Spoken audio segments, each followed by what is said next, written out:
최경영의 최강 시사.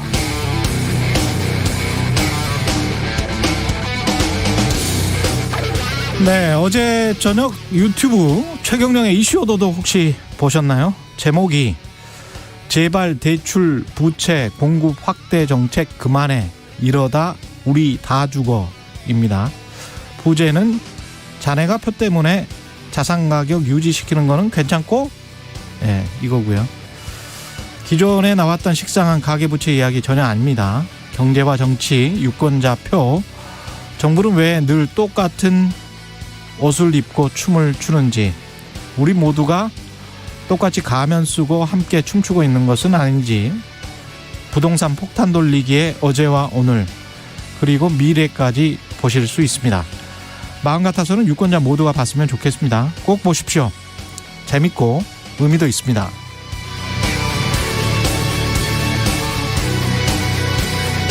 네, 안녕하십니까. 11월 18일 세상에 이익이 되는 방송 최경령의 최강시사 출발합니다. 저는 KBS 최경령 기자고요.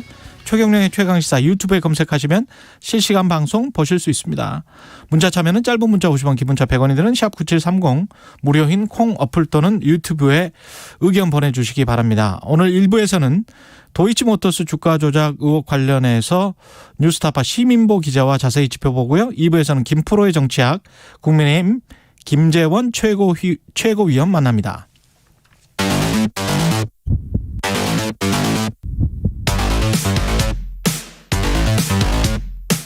오늘 아침 가장 뜨거운 뉴스 언박싱. 자, 뉴스 언박싱 시작하겠습니다. 민동기 기자, 김민하 평론가 나와 있습니다. 안녕하십니까? 안녕하십니까? 예, 코로나19 위중증 환자가 역대 최다를 기록했습니다. 어제 0시 기준으로요, 위중증 환자 수가 522명으로 집계가 됐거든요. 그러니까 정부가 안정적으로 관리할 수 있다 이렇게 설명해온 중환자 수가 500명인데 예. 이 500명을 처음으로 넘어섰습니다. 특히 위중증 환자가 서울 등 수도권을 중심으로 빠르게 증가를 하고 있는데요. 그 중증 환자 전담 병상 가동률이 80.6%로 집계가 됐는데 이것도 처음으로 80%를 초과했고요. 서울, 인천, 경기 등 수도권의 중환자 병상 가동률은 76.7%로 집계가 됐는데 정부가 비상계획 발동 조건으로 언급했던 75%를 계속 웃돌고 있는 그런 상황입니다. 그리고 신규 확진자 수도요, 역대 두 번째로 3,000명대를 일단 넘어섰습니다. 그러니까 요양병원 입소자를 비롯한 고령층을 중심으로 돌파 감염이 조금씩 증가하고 있는 점, 그리고 일상 회복 이후에 사람 간의 접촉들이 많이 좀 늘어났잖아요. 예. 이런 점들이 이제 원인으로 꼽히고 있는데, 한 가지 이제 정부가 일상 회복 전 여러 차례 신규 확진자 수 5,000명대까지는 현재 의료 체계로 감당할 수 있다 이렇게 공언을 해왔거든요. 근데 지금 예측이 좀 조금 실패한 것 아니냐라는 우려가 일부 전문가들을 중심으로 나오고 있는 상황입니다. 그러니까 이게 기준, 숫자 기준을 이제 지금 말씀하신 대로 두 가지를 얘기한 거잖아요. 이 확진자 기준으로 하면은 5,000명, 그리고 위중증 환자 기준으로 하면 이제 500명. 예. 이것까지는 감당할 수 있다라고 기준을 세워놓은 건데, 지금 5,000명이 되기 전에 이미 500명대를 위협하고 있다는 것은 예상보다 위중증 환자가 더 많이 이제 발생하고 있다라는 의미가 되는 것이죠. 이게 우리가 일상 회복에 들어가면 당연히 확진자는 늘어날 거라고 이제 예상을 했는데, 거기에 맞춰서 의료 체계를 준비하는 것이다라고 이해를 했는데, 그게 아니라 이미 이제 예상했던 것을 상회하는 어떤 위중증 환자가 발생하고 있는 것에 대해서는 이게 원인이 뭐냐, 이걸 이제 좀 짚어봐야 되는데, 결국은 이게 고령층에서 이 확진자들이 늘어나고 있기 때문인 거고, 고령층에서 확진자들이 늘어나고 있다는 것은 이분들이 맞은 백신의 이제 여러 가지 효력이나 이런 것들이 약화된 측면이 있기 때문에, 그래서 이제 추가 접종에 이제 이 기간이나 이런 것들을 지금 단축하고 있는 거거든요. 그래서 그런 것들에 대해서는 이미 좀 그 부분에서 선제적으로 이미 좀 조치가 취해졌어야 되는 거 아니냐, 이런 이제 이 지적이 이제 그 일부 의료 전문가들이 이제 하고 있는 그런 지적이고. 이재갑 교수의 페이스북을 보니까. 페이스북이요? 예, 네. 거기에 그렇게 나와 있더라고요. 기존에는 9대 1이었대요, 이게. 그러니까 이제 위중증 환자의 비율 중에서 10%만이 그 완전히 접종한 사람들. 네. 근데 이게 7대 3으로 변했대요. 그러니까 돌파 감염이 늘어났다는 거죠. 근데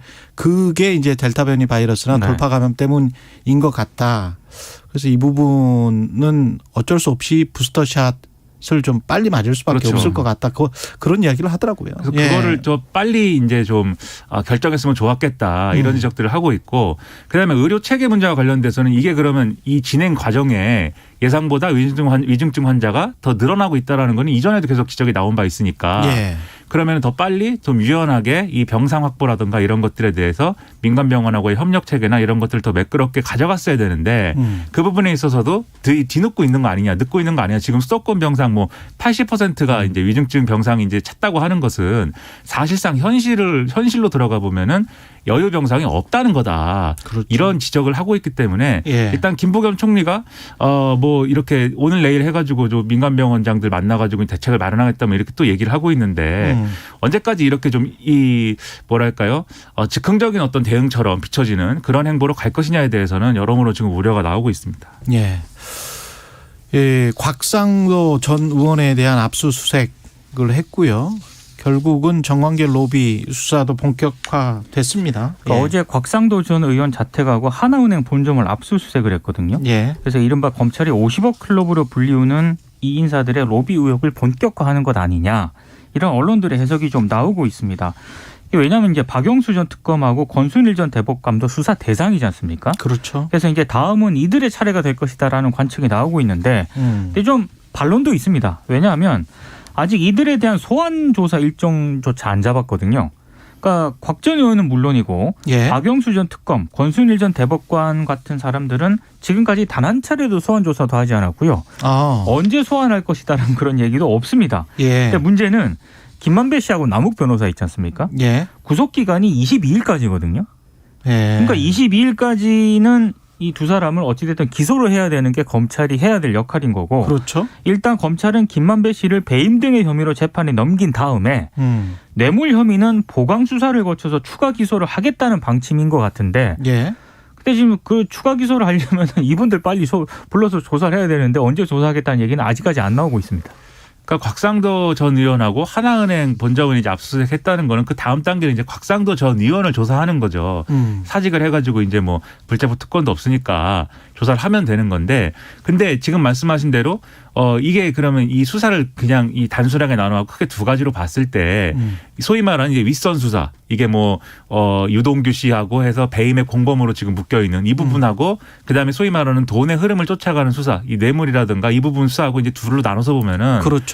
이 뇌물 수사 부분에서는 지금 곽상도 전 의원 외에는 사실 이제 명확하게 지금 우리가 볼 때는 진전되는 부분이 없는 거잖아요. 그 노출록에 나와 있는 사람들의 계좌를 그냥 추적하면 되는 거 아닙니까? 그러니까 계좌를 빨리 추적하는 추적하면 것 같은데. 되는데. 그렇죠. 근데 돈 받았는지 안 받았는지만 확인하면 되는 거 아니에요? 그렇습니다. 그래서 검사를 안 해봐가지고 그게 간단한 건지 아닌지를 제가 모르겠습니다. 그래가지고 근데 그게 변호사들 얘기 들어보면 네. 간단하다고 합니다. 아, 검사랑 친하세요? 아니, 검사는 아니고 변호사들 얘기를 몇 명 들어봤는데. 그러게 말이에요. 네. 그냥 생각하면 그냥 열어보면 될 것 같다 이렇게 생각이 되는데. 그러니까요. 그럼 실질적으로 이게 얘기가 어떻게 되냐면 22일 날 그럼 결론적으로는 어쨌든지 간에 검찰이 물론 이제 기소를 먼저 하고 추가 기소나 이런 거를 하기 위해서 뭐 여러 가지를 뭐 할 수도 있겠지만 결국은 22일 날 지나게 되면은 정치권에서 이 수사에 대한 평가를 각각 할 거거든요. 그렇죠. 예. 근데 국민의힘 야당은 이게 윗선 수사가 제대로 안 됐다라고 주장하는 거고, 여당은 이 정관계 뇌물이나 로비 의혹에 대해서 충분치 않다고 지금 주장하는 거니까, 그러면 자연스럽게 이제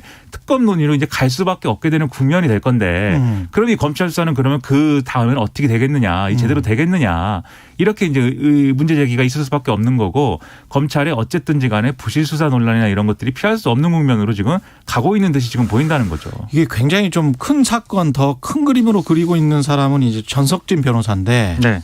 전석진 변호사를 참고인으로 조사를 지금 했어요, 또. 어제 참고인으로 불러서 조사를 했습니다. 예. 이 전석진 변호사가 어떤 사람이냐면 그동안 언론 인터뷰 등을 통해 가지고요, 화천대유 실소유주가 최태원 SK 회장이다라고 계속 주장을 해왔던 사람이거든요. 예. 근데 어제 이제 불러가지고 이 주장의 근거 같은 걸 아마 좀 물어본 것 같고, 어떤 뭐 내용이 나왔는지는 구체적으로 보도는 안 되고 있습니다. 예. 참고로 SK그룹은 이 전 변호사를 명예훼손 혐의로 이미 고발한 상태입니다. 고발을 했고. 근데 전석진 변호사 경력을 보니까 굉장히 화려하던데요. 화려하신 화려합니다. 분이더라고요. 예. 네. 그 또 하나의 화려한 인물은 최태원 회장의 경우에는 인스타그램이라고 하나요? 그 소셜 미디어에 예. 낙엽 사진을 올린 다음에 계절이 바뀌면 이렇게 바람처럼 없어질 얘기다라는 식으로 이제 썼어요. 예. 그냥 제 굉장히 생각에는- 신경을 쓰고 있어요. 지금. 그럼요. 그렇죠. 예. 근데 제 생각에는 인스타그램에 이렇게 선문답으로 쓰는 것보다는 예. 최경영의 최강시사와의 한번 인터뷰를 나와주시면 통해서 그럼요. 너무 좋죠. 네, 그 말씀을 네. 해주시면은 제가 볼 최고. 때는 의혹이 사라지지 않을까. 네. 최태원 회장 출연 한번 기대해 봅니다. 유동규 씨 관련해서도 휴대전화 포렌식은 마쳤다. 그러니까 이 휴대전화가 지난번 그 검찰이 주거지 압수수색할 때 창밖으로 던진 그 휴대전화 있지 그 않습니까? 휴대전화. 그 휴대전화 포렌식을 마쳤다라고 하고요. 경찰이 뭐 통화 기록은 물론이고 문자 메시지 그 수발신 내용 그리고 텔레그램 있지 않습니까? 예. 이것까지 열어서 확인을 했다라고 하거든요. 유동규는 그러면 거의 다 털렸다라고. 다 털린 거죠. 특히 예. 텔레그램 같은 경우에는 이 비밀번호 풀기가 쉽지 않은데 그렇죠. 변호인 쪽에서 비밀번호를 제공을 했다고 합니다. 그러니까 저는 의문인 게 그러면 예. 처음부터 그러면 이렇게 수사에 협조를 할 거면 처음부터 내놔야지 이렇게 시간을 질질 끌다가 이렇게 마지막에 와서 이렇게 비밀번호를 마지막에 내놓은 거는 여러모로 이제 좀 수사에 잘 협조를 했었으면 좋았을 텐데 그렇죠. 여러모로 좀 아쉬운 부분이 있습니다. 거기에 뭐가 있길래 그랬는지. 아직도 안 내놓는 사람들도 있잖아요. 네. 그렇죠. 네, 뭐 이거 뭐 거의 잊어버릴 만큼 네, 몇 년이 지난 예. 것인지 모르는 만큼 검사들은 이게 예. 또 휴대전화 비밀번호도 예. 검사들은 훨씬 더 긴 숫자를 쓴다고 그러더라고요. 뭐 20자리씩 엄청 된다고 긴 그러니까 숫자를 예. 쓴다고 합니다. 외우기도 어려운 번호를 내놓지를 않고 있습니다. 예. 양정철이 다시 등장하고 있습니다. 예. 어제 그 민주당 비례대표 의원들하고 이제 비공개 간담회를 가졌는데요. 그 일부 발언한 내용들이 일제히 보도가 됐습니다. 대선이 넉 달도 채 안 남은 상황에서 이렇게 유유자적 여유 있는 분위기는 2007년 대선 때 보고 처음 본다. 2007년 때 민주당이 참패했거든요. 그리고 대선을 코앞에 두고 위기감이나 승리에 대한 절박감, 절실함이 안 느껴진다라고 얘기를 했습니다. 그리고 후보만 죽어라 뛰고 있다. 이렇게도 얘기를 했고요. 이재명 후보가 처한 현실을 비상사태라고 규정을 했습니다. 과거 한나라당이 천막 당사를 하던 마음으로 후보가 당내 비상사태라도 선포해야 할 상황이다. 이렇게 강조를 했습니다. 좀 뼈 있는 얘기도 좀 했는데요. 지금 10년씩 정권을 주고받았던 10년 주기설이 있지 않습니까? 예. 이거 이번에도 통할지 낚아낼 수 없다라고 얘기를 했고 지금 최대 관건이 중도 확장인데 민주당의 전략이 전혀 중도층 확보 전략이라고 보기가 어렵다 이렇게 얘기를 했고 두세 주 안에 이런 문제를 궤도 수정하지 않으면 지금 지지율이 고착되기 쉽다고도 얘기를 했습니다. 이제 이런 얘기를 하니까 이제 언론들이 이제 뭐 양정철 몸풀기 나섰다 뭐 이렇게 쓰고 그다음에 그건 좀 뭐 오버한 것 같습니다. 그렇죠. 그다음에 뭐 이해찬 전 대표가 전면에 나설 것인가에 대해서 막 이렇게 쓰고 이런 건데 그러고 있는데 이게 자칫 잘못하면은 이게 선거 전략에 대해서 사실 지금 신경 써야 될 거는 이재명 후보가 신경 써야 될 거는 선거 전략의 문제거든요. 전체적인 선거 전략의 방향을 전환하는 게 지금 급선무인 것이지 누구를 뭐 선대위에 참여시키고 누구를 안 치고 뭐 그렇죠. 얼굴로 내세우고 이런 게 중요한 것 같지는 않고 오히려 이게 이해찬 전 대표라든가 양정철 전 원장의 경우에는 어쨌든 문재인 정권의 뭐 어떤 개국 공신이다 내지는 지금까지의 문재인 정권의 흐름을 또 대표하는 인물들로 이제 각인이 되어 있는 상황이어서 예. 오히려 이 사람들이 전면에 나서고 이랬을 때 선거에 도움이 되겠느냐. 그리고 이제 국민의힘은 어쨌든 뒤에도 얘기하겠지만 김종인 전 위원장이 나올 것 같은데 어쨌든 참여할 것 같은데 김종인 대 이해찬 이렇게 마치 대리전처럼 돼버리면 그것도 뭐 선거 전략에 있어서는 또 긍정적이지. 비슷하게 되는 5년 전, 10년 전 선거가 되는 거네요. 그렇죠. 예. 근데 이게 또 이 다른 점도 있는 게 어쨌든 김종인 전 위원장은 계속 국민의힘 당원이었고 비대위원장도 했지만 여전히 외부에서 모셔오는 그림이에요. 이게 결국은 지금 예. 상황이. 예. 근데 이해찬 대표가 이제 전면에 나선다. 이거는 외부에서 모셔오는 게 아니고 물러나 있던 분이 다시 나타난다는 것이기 때문에 맥락이 다르거든요. 그래서 사람을 얘기하지 말고 전체적인 전략을 얘기하는 게 필요하다. 그런 점에서 언론의 보도나 이런 것도 저는 상당히 좀 의문입니다. 근데 저는 양정철 전 원장이 어제 한 얘기 중에 예. 이건 민주당이 정말로 좀 깊이 고민해봐야 될 대목이 하나 있다고 생각을 하는데요. 지금 책임 있는 자리를 맡은 분들이 벌써 마음속으로 다음 대선, 다음 대표, 다음 원내대표, 광역단체장 자리를 다음 계산해두고 지역선거. 일을 예. 하고 있다. 탄식이 나온다 이렇게 얘기를 했거든요. 이건 아마 지금 상당히 민주당 지도부를 겨냥한 아니 근데 실제로 그 분위기가 그렇다라는 이야기들이 지금 계속 계속 나옵니다. 나오고 있잖아요. 네. 그리고 후보 혼자 뛰고 있다. 그래서 거의 민주당 선대위가 저렇게 거대하지만 별거 하는 일이 없는 것 같다. 그런 이야기들은 민주당 내부에서 나오고 있어요. 지금. 기자들도 많이 얘기를 하더라고요. 예. 그러니까 양정철 전 원장이 이렇게 모든 이제 뉴스에 등장해가지고 이렇게 많이 이제 보도가 되는 게 양정철이라는 사람의 어떤 뭐 그런 뭐 대단함이랄까 그런 거라기보다는 그렇죠. 지금 누군가 이 얘기를 이제 해야 할 되는데. 필요가 있고 그것을 언론도 보도할 필요가 있다고 보는데 마침 나타나서 그 얘기를 하니까 그래서 그 보도가 많이 되는 거거든요. 예. 그러니까 이게 사람의 이름에 포인트를 둘 게 아니라 지금 메시지를 놓고 민주당이 제대로 이제 선거 전략을 짜야 된다는 생각입니다. 국민의힘 선대위는 약간 삐걱거리는 모습이지만 여기는 삐걱거려도 왜냐하면 지지율이 지금 굉장히 높기 때문에 네. 이게 누가 이 지지율의 공을 가져갈 것인가에 관한 삐걱거림인 것 같고. 그렇죠. 그렇죠. 근데 네. 이제 민주당하고는 약간 사정이 좀 다른 것 같아요. 사정이 네. 많이 다르고 일단 핵심은 김종인 전 비대위원장하고 윤석열 후보 간에 약간 그림을 다르게 그리고 있다는 그 차원인 것 같아요. 예. 그러니까 원래는 오늘 중에 뭐 1차 선대위 인선 결과를 발표할 예정이었는데요. 다음 주로 미룬다는 이런 보도가 거의 많이 나왔고요. 오늘 같은 경우에는 권성동 사무총장 인선만 발표가 될 예정이라고 합니다. 근데 김종인 전 위원장 같은 경우에는 좀 많이 불편한 기색을 어제 내비쳤습니다. 특히 뭐 이렇게 윤석열 캠프 쪽에서 뭐 김종인 전 위원장을 뭐 만나가지고 이런저런 최종 조율에 나섰다라고 얘기를 했는데 김종인 전 위원장이 어제 사무실에서 기자들에게요. 아니 내가 안을 못 봤다. 그리고 내가 방에 혼자 있는데 누굴 만나냐. 그래서 아예 만남 자체를 부인하는 그런 양상을 또 보이기도 했습니다. 그리고 김한길 전 대표를 뭐 국민통합위원장에 인선하는 방안을 지금 윤석열 후보 쪽에서 검토하고 있다 이런 보도도 나왔잖아요. 예. 그걸 콕 찍어가지고 그냥 인물만 몇몇 가져다가 통합위원장이라고 앉혀놓으면 통합이 되냐. 박근혜 후보 시절 때 얘기를 하면서 그때도 안 됐다. 예. 이렇게 좀 불만을 좀 내비쳤습니다. 그러니까 어제 상황이 의외로 지금 진도가 안 나가고 있다라는 생각이 든 게 지금까지 어제 한 오후까지는 이 선대위를 어떻게 구성할 것이다라는 구체적인 이제 인물들의 이제 이름까지 죄 나와서 거의 이제 마지막 도장 찍는 것만 남았구나 싶을 정도로 보도가 됐거든요. 그런데 이게 결국 중요한 거는 이 의사결정에 중요한 거는 윤석열 후보, 이준석 대표, 김종인 전 비대위원장 셋이 합의해야 되는 거잖아요. 근데 원래대로 하면은 윤석열 후보 측에서 1차 인선안을 짜면 어저께 이준석 대표하고 협의를 하고 그다음에 그 결과를 놓고 김종인 전 비대위원장하고 최종 협의를 한다는 게 계획이었어요.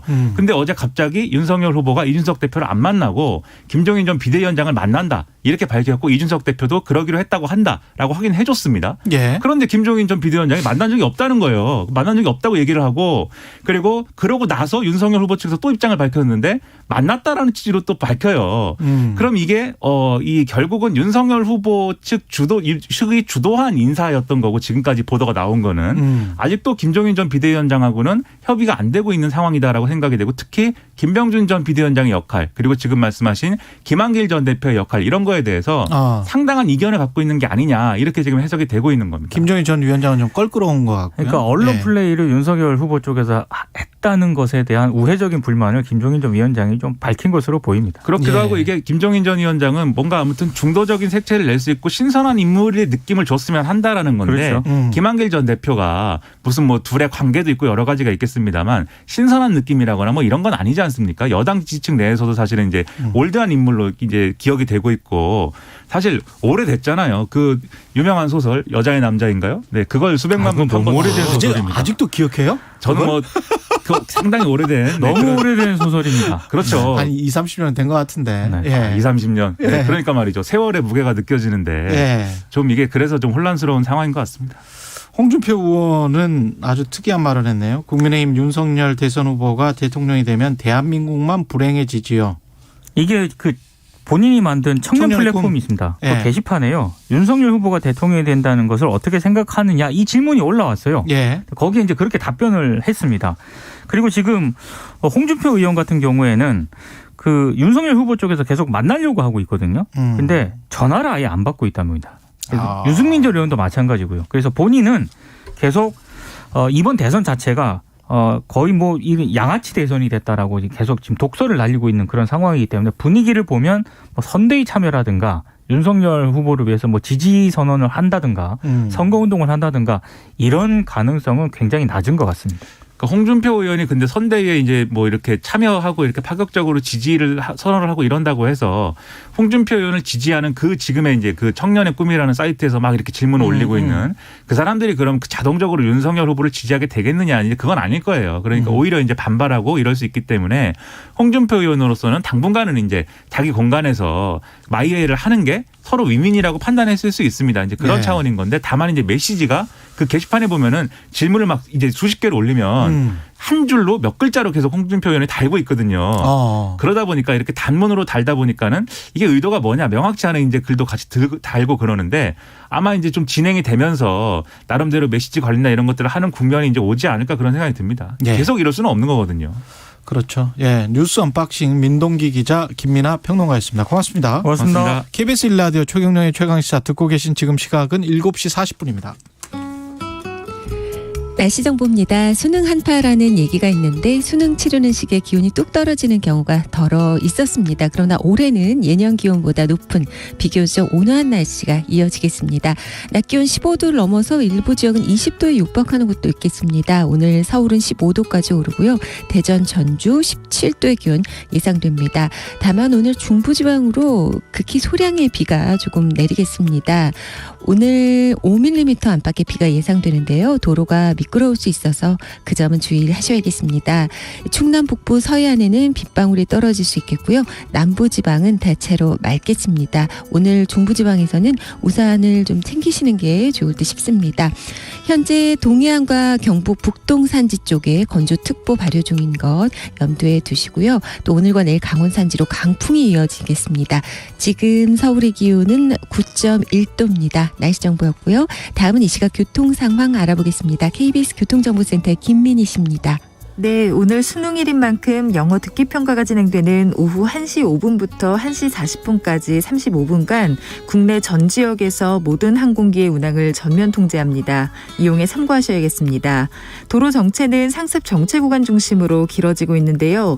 경부고속도로 부산 쪽으로는 한남부터 서초 사이와 신갈분기점에서 수원 사이로 정체되고 이후 남사부근 3, 4차로에서는 낙하물을 처리하고 있습니다. 이 때문에 오산 부근부터 정체 심해져 있습니다. 서울시내 올림픽대로 공항 쪽으로 방화대교 부근 4차로에서는 사고가 났는데요. 뒤로 월드컵대교부터 차량들 속도 줄여 지납니다. 이전 구간에서는 잠실대교부터 동작대교 사이로 더디게 지납니다. KBS 교통정보센터였습니다. 오늘 하루 이슈의 중심. 당신의 아침을 책임지는 직격 인터뷰. 여러분은 지금 KBS 1라디오 최경영의 최강시사와 함께하고 계십니다.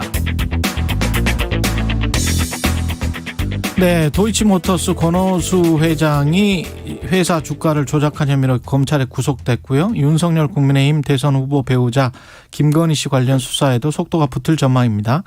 권오수 회장과 김건희 씨의 거래에 대해서 처음 언론 문제 제기를 한 분입니다. 뉴스타파 시민보 기자 나와 있습니다. 안녕하세요. 예, 안녕하세요. 예, 어제 검찰에 구속됐고 권 회장은 네. 예, 자본시장법 위반이 네. 적용 혐의입니다. 그렇습니다. 예, 네. 어떤 내용인가요? 그러니까 한마디로 말하면 이제 도이치모터스라는 회사의 주식을 어쨌든 권오수 회장은 내부자이지 않습니까? 예. 그 회사의 사정을 가장 잘 알고 있는 내부자인데 예, CEO죠. 그렇죠. 그 내부자로서 내부 정보를 활용해서 그리고 또 외부 세력을 동원해서 주가를 이제 조작했다. 그러니까 호재가 나오기 전에 매집했다가 뭐 등등. 예. 팔았다. 예. 예. 그래서 전체적으로 이제 사고 판 주식이 한 650억 원어치 정도 되는 걸로. 사고 판 주식이 650억 원어치. 예. 그런 혐의입니다. 예. 이게 지금 2009년 1월에 네. 9천 원이었던 도이치모터스가 네. 그해 말에 12월에 1,800원대까지 떨어졌으면 맞습니다. 엄청나게 떨어졌네요. 그러니까 2009년 1월 1일이라는 시점이 예. 도이치모터스가 우회 상장을 한 시점이에요. 원래 비상장사였는데 예. 이제 껍데기만 남은 상장사 하나를 사가지고 예. 우회 상장을 했는데 예. 이제 시초가보다 막 빠지기 시작하는 거죠. 주가가. 예. 그러면 이제 그런 경우에 보통 어떤 문제가 생기냐면 다 자기 돈으로 회사를 인수하는 건 아니잖아요. 그렇죠. 이제 보통은 이제 주식을 담보로 잡히고 대출을 받는데 주가가 특정 기준선 이하로 떨어지게 되면 반대매매 위험도 있고 예. 뭐 여러 가지 위험이 있기 때문에 권오수 회장으로서는 주가를 좀 올릴 만한 그런 어떤 유인이 있었던 셈이죠. 예. 그래가지고 주가가 다시 올랐습니까? 올랐죠. 예, 천천히 올라서 다시 뭐 8,000원대까지 가기도 하고 뭐 했는데 예. 시간이 꽤 오래 걸렸습니다. 이제 주가가 최고점을 찍은 건 한 1년 뒤, 뭐 2011년 정도 뭐 이때니까요. 그러면서 네. 전문 주가 조작 세력과 공모했다. 그렇죠. 그 세력들의 일부도 지금 구속돼 있는 상황이죠. 그렇습니다. 예. 예. 그러면 결국 이 사건에 있어서 김건희 씨는 어떤 역할을 한 거죠? 이제 이게 아직 사실관계가 완전히 드러나진 않았지만, 예. 그 제가 보도했던 경찰 내사 보고서에 따르면, 이제 권오수 회장이 이 사건의 이제 주세력, 그러니까 주가 조작 선수 중에 가장 중요한 선수인 이모 씨를 만나서 이제 앞으로 나랑 같이 일을 해보자라고 제안을 했고요. 예. 그로부터 이제 2달 뒤쯤에 이모 씨가 최근에 잡힌 사람? 예, 도망갔다가 잡힌 그 사람이요. 최근에 체포된 사람? 예. 예. 이제 주가 조작을 하려면 근데 이제 여러 가지가 필요하잖아요. 준비물들이. 준비물들이 뭐가 필요하냐면 일단은 여러 개의 계좌가 있어야 되고요. 그렇죠. 한 사람이 이제 매매를 계속하는 것으로 보이면 안 되니까. 그렇죠. 여러 개의 계좌가 있어야 되고 또 주식이라는 게 어차피 수급이기 때문에 공급 물량을 어느 정도 통제할 수 있어야 된단 말이에요. 예. 그러니까 자기가 통제할 수 있는 주식이 꽤 많이 있어야 돼요. 그렇겠습니다. 그 다음으로는 이걸 움직일 돈이 필요하고요. 예. 이제 그런 준비를 하는 과정에서 권오수 회장이 그 이모 씨에게 이제 도이치모터스의 주주들을 소개해 줍니다. 주주들을? 네. 도이치모터스의 주주들을 소개해 주고 이 사람들로부터 주식도 빌리고 돈도 빌리고 계좌도 빌릴 수 있도록 주선을 하는데 그 중에 한 명이 김건희 씨였다라는 게 경찰 내사 보고서의 내용인데 경찰 지금 현재 확인된 건? 확인된 건 없죠. 김건희 씨는 그러면 네. 이 도이치모터스의 주식을 언제 산 거죠? 그것도 시점이 참 묘한데 예. 이제 아까 2009년 1월쯤에 도이치모터스가 우회 상장을 했다 말씀드렸잖아요. 그렇죠. 1월에 우회 상장했어요. 4월 정도에 예. 그 두창섬이라는 회사가 있는데 이건 예. 원래 그 권오수 회장이 갖고 있던 회사입니다. 예. 사실상 권오수 회장 건데 이 두창섬유가 갖고 있던 도이치모터스 주식 124만 주 중에 24만 8천 주를 장외 매도로 사게 되는 거예요. 장외매도로 예. 이미 상장은 돼 있었는데 상장된 상태에서 상장되고 얼마 있다가 장외 매도로 사는 거죠. 이거는 예. 대주주의 허락이 없이는 좀 불가능한 거 아니에요? 그럼요. 당연히. 네. 장내 매도라면 내가 그냥 그 증권사 앱을 통해서 그렇죠. 매수를 우리가 하면 일반적으로 되지만 주식 거래를 하는 거죠. 이거 장외 매도는 블록딜이기 때문에 그렇죠. 그리고 그 두창섬유라는 회사는 어쨌든 권오수 회장의 회사였기 때문에 예. 권오수 회장이 이거 사실상 사게 해줬다 이렇게 볼 수 있는 거죠. 그러니까 그렇게 많은 주식을 갖고 있는 주요 주주였기 때문에 예. 그 뒤에 그로부터 몇 달 뒤에 실행됐다고 여겨지는 이 주가 조작 작전에서도 중요한 플레이어, 그러니까 그게 단순 쩐주의 역할인지 아닌지는 아직 알 수 없지만 중요한 플레이어로서 역할을 했을 것이다라고 추정을 해볼 수 있는 거죠. 왜 장외에서 그 시점에 샀는가, 무엇을 네. 알고 샀는가, 네. 그렇게 되겠네요. 예. 그렇죠. 그것도 사실 중요한 그 포인트 중에 하나가 될 것 같습니다.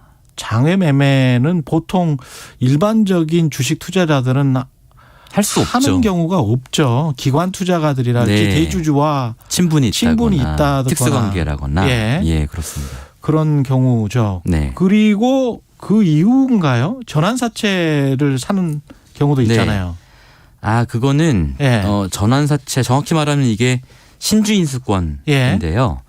그러니까 특정한 회사의 주식을 특정한 가격에 살 수 있는 권리 요거예요. 예. 이것도 근데 그 도이치모터스가 전환사채를 발행하고 예. 이 신주인수권을 발행하고 이걸 산업은행이 갖고 있다가 권오수 회장이 또 사거든요. 예. 근데 김건희 씨가 이 신주인수권을 권오수 회장한테서 직접 또 사요. 한 1억 원어치를. 예. 그리고 이제 얼마 안 있다가 이 신주인수권이 행사될 수 있는 기회가 생겨요. 미국에 이제 사모펀드가 들어오면서. 예. 그러면 그래서 이제 김건희 씨가 자기가 갖고 있던 신주인수권을 거기다 팔아가지고 돈을 좀 법니다. 예. 한 5, 6천만 원 정도 벌고 예. 그러니까 일부만 팔아서 또 나머지 신주인수권을 그대로 갖고 있게 되는 형태가 되는데 예. 이것도 이상한 거죠. 사실은 대주주가 예. 회사의 사정을 누구보다 잘 알고 있었기 때문에 얼마 안 있으면 우리 회사에 미국에서 투자를 받을 수 있다라는 걸 알고 있었을 거란 말이에요. 예. 그러면 본인이 그걸 그대로 들고 있었으면 본인이 돈을 버는 거잖아요. 그렇죠. 근데 이거를 굳이 줘서 예. 팔아서 김건희 씨가 돈을 벌 수 있게 이득을 보게 해줬다. 해준 거죠. 예. 뭐 이것만 있는 게 아니고요. 예. 그 왜 이제 도이치모터스의 자회사인 도이치 파이낸셜 이 회사의 주식을 액면가에 또 회사 설립한 지 얼마 안 돼서 액면가에 김건희 씨한테 주고 뭐 그러니까 또 도이치모터스라는 회사가 김건희 씨가 하는 미술 전시회 있지 않습니까? 코바나 컨텐츠 하던 여기에 또 지속적으로 협찬 같은 거 협찬과 후원을 했고 이렇기 때문에 단순히 이제 주가 조작만 이제 볼 게 아니고 한 10년에 걸친 기간 동안 권오수 회장과 김건희 씨가 돈거래를 굉장히 많이 했는데 예. 이 돈거래가 굉장히 일방적으로 권 회장이 김건희 씨에게 이득을 주는 형태였다. 왜 그랬을까? 그 이유가 뭘까? 예. 이게 사실은 중요한 의문이죠. 이 예. 관련해서 아까 한 23만 주라고 네. 했었나요? 그 네. 대창 섬유권 예, 산 거. 24만 8천 주. 24만 8천 주. 24만 8천 주를 김건희 씨가 계좌에 받아서 네. 이거는 언제 팔았습니까? 이거를 그러니까 예. 주식 선수한테 예. 아까 말한 이땡땡 씨 네. 체포된 이 사람한테 일임했다는 겁니까? 아니면은 줬다는 겁니까? 아니면은 같이 공모했다는 겁니까? 그러니까 이제 어떻게 했다는 거예요? 이걸? 경찰 내사 보고서의 문맥상 본인이 보유하고 있던 그러니까 이렇게 나와 있거든요. 도이치모터스의 주주였던 김건희를 양재동 어디서 만나서 이땡땡 씨가 예. 권오수 회장이 두 사람을 만나게 해주고 권오수 회장이 만나게 해주고 예, 둘이 소개해주고 예. 그 계좌와 10억 원을 일임하도록 하였다. 일임하도록 하였다. 예, 이렇게 되어 있거든요. 그러면 일임할 때는 예. 이 사람을 믿고 이제 이름을 해야 되는데 네. 이 사람이 앞으로 어떻게 할 것이다 그런 말을 했는지 안 했는지 이건 사실 저희가 그 현장에 있었던 게 아니기 때문에 모르죠. 그럼 만약에 혐의가 이제 앞으로 우리가 이렇게 해서 주가를 띄워서 우리가 네. 좀 작전을 해서 네. 우리가 어느 정도 그 네. 이득을 취할 수 있어요. 그러니까 그렇죠. 당신 계좌를 네. 일임하세요. 네. 라고 했으면 그렇죠. 그러면 이제 공범이 되는 겁니다. 그렇습니다. 예, 예. 그래서 결국은 이 땡땡 씨의 진술이 굉장히 중요하네요. 그러면 이땡땡 씨와 권오수 회장의 진술이 예. 굉장히 중요하겠죠. 예. 그리고 김건희 씨나 윤석열 네. 후보는 지금 이게 문제가 돼서 네. 홍준표 후보도 물어봤었거든요. 맞습니다. 예. 그래서 뭐 근데 이제 계좌도 공개하고 했죠. 예. 해명은 뭐라 그랬죠? 그 이땡땡 씨라는 사람이 예. 골드만삭스 출신인데 굉장히 이제 주식에 대해서 실력이 있고 주식 매매에 대해서 실력이 있는 사람이라 그 사람도 경력 화려하더라고요. 예. 그래서 계좌를 맡겼다. 예. 그건 사실이다. 예. 그리고 계좌를 맡겼고 그 사람이 이 계좌를 가지고 도이치모터스 주식을 거래한 것도 사실이다. 예. 다만 몇 달 맡겨보니 실력이 신통치 않아서 실적이 신통치 않아서 다시 회수해 왔다. 그게 회수해 다다. 왔다? 예. 그러니까 1인 매매할 수 있는 권한을 회수해 왔다라고 주장을 해명을 했죠. 네. 그러면 돈을 벌지도 못했다? 벌지도 못했다라고 주장을 했는데 그러면 그 네. 잔고랄지 이게 매매 내역이랄지 이런 거를 네. 공개를 했습니까? 공개를 했는데 예. 시점이 이게 2010년도에 그 거래 내역을 공개를 했어요. 2010년에 거래 내역을. 근데 사실은 이게 주가 조작이 의심되는 그 시점은 2009년이고 2011년부터고 2011년부터고. 네네네. 그럼 공개된 거는 2010년이고. 그렇죠. 그래서 그리고 이제 더 중요한 건 이게 김건희 씨가 갖고 있던 도이치모터스 주식의 전부인지 일부인지를 알 수가 없고 또 하나는 매도가 되지 않았어요. 매도가 안 됐어요? 네. 공개된 거는? 네. 그러니까 언제 이거를 매도했는지는 안 나와요? 알 수가 없어요. 공개된 자료로는. 그리고 한 번 팔았는지 사고 팔았는지는 또 알 수가 없잖아요. 알 수 없고. 또 이게 주가 조작이라는 게 사실은 아시는 분들은 잘 아시겠지만 여러 번 사고 팔거든요. 굉장히 많이 사고 팔죠. 여러 번 사고 팔면서 그 본인들의 주가 조작에 따른 그 변곡점들이 다 있는데 그 변곡점들마다 사고 팔면서 상당한 차익을 얻기 때문에 여러 개의 이제 이 사람들이 이제 A 세력, B 세력, C 세력이 있을 거란 말이죠. 그러면서 이 사람들이 이 땡땡 씨가 주포라면 그 주포에게 돈을 맡겼다면 그 사람이 잘 굴려서 해줬을 것 같은데 일반적인 주가 조작이라면? 일반적인 주가 조작에서는 이제 그 투자자들의 동원되는 돈에 등급이 있어요. 예. 그래서 A급은 가장 쌀 때 사서 가장 비싼 시점에 팔게 맞아요. 해주고 B급은 그거보다는 좀 그리고 이제 일반 투자자들 막 주식 리딩방에서 들어온 일반 투자자들은 가장 나쁜 시점에 사고 팔게 이렇게 맞아요. 유도를 하거든요. 맞아요. 근데 말씀하신 것처럼 주포랑 직접 거래를 했으면 당연히 A급이었겠죠. 물론 사실이란 전제 하에. 예. 후속 보도도 준비 중이십니까? 예, 뭐 취재는 계속 하고 있는데 취재라는 게 뭐 항상 될지 안 될지 모르는 거라서요. 네. 여기까지 하겠습니다. 오늘 네. 말씀 감사하고 뉴스타파 시민모 기자였습니다. 감사합니다. 악성 댓글, 허위 사실 유포, 사생활 침해로 인한 명예훼손 쉽고 빠르게 해결한다는 달인을 지금 만나보겠습니다. 네, 안녕하세요. 저는 인터넷에서 명예훼손으로 다툼이 생겼을 때 속 시원하게 해결하는 저만의 팁이 있거든요. 그게 바로 명예훼손 분쟁 조정 제도예요. 오호, 그런 방법이. 네네. 별도의 소송 비용 없이 간단하게 신청 접수만 하면 되거든요. 과연 달인이십니다. 혼자만 알지 말고 많이 알려야겠군요. 인터넷에서의 나의 권리, 명예훼손 분쟁 조정부가 지켜드립니다. 이 캠페인은 방송통신심의위원회와 함께합니다. 한평생 가족을 위해 살아온 김필수 아버님의 삶의 경륜을 흔들림 없이 꿈을 향해 나아가는 27 박찬수 씨의 뚝심을, 소외된 이들을 돌아볼 줄 아는 주부 지소영 씨의 따뜻한 마음을 대한민국 법정으로 초대합니다. 만 20세 이상 국민이라면 누구나 국민이 직접 배심원으로 참여하는 국민참여재판. 재판 참관부터 피고인 유무죄 논의까지 국민과 함께하는 투명하고 민주적인 국민참여재판.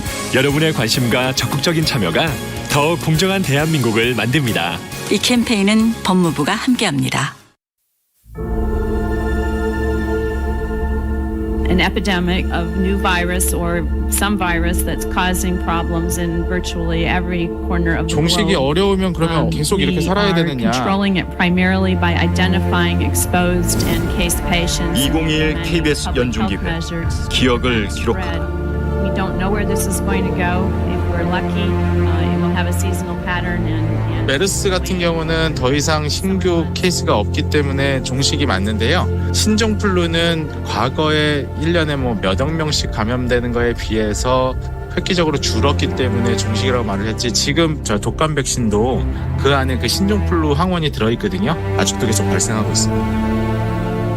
코로나 바이러스의 기본적인 특성상 완전히 없어지는 것은 좀 불행하게도 기대하기 힘들 것 같습니다. 그러나 우리가 적응이 돼서 독감 바이러스 정도의 수준으로 컨트롤될 수 있는 날은 올 것 같아요. 그러나 저희의 기본적인 인식의 전환, 감염병에 대한 인식의 전환은 가장 필수적인 거라고 생각합니다. 단계적 일상 회복은 예전 일상으로 돌아가는 것이 아닙니다. 코로나19 바이러스와 안전하게 공존하는 일상을 정착시키기 위해서는 예방접종과 방역수칙이 가장... 저희 인수공통감염병에서 굉장히 강조하는 것처럼 이 모든 것은 우리에게 달려있다라는 그 멘트가 저희가 반드시 따라야 되는 교훈이라고 생각합니다.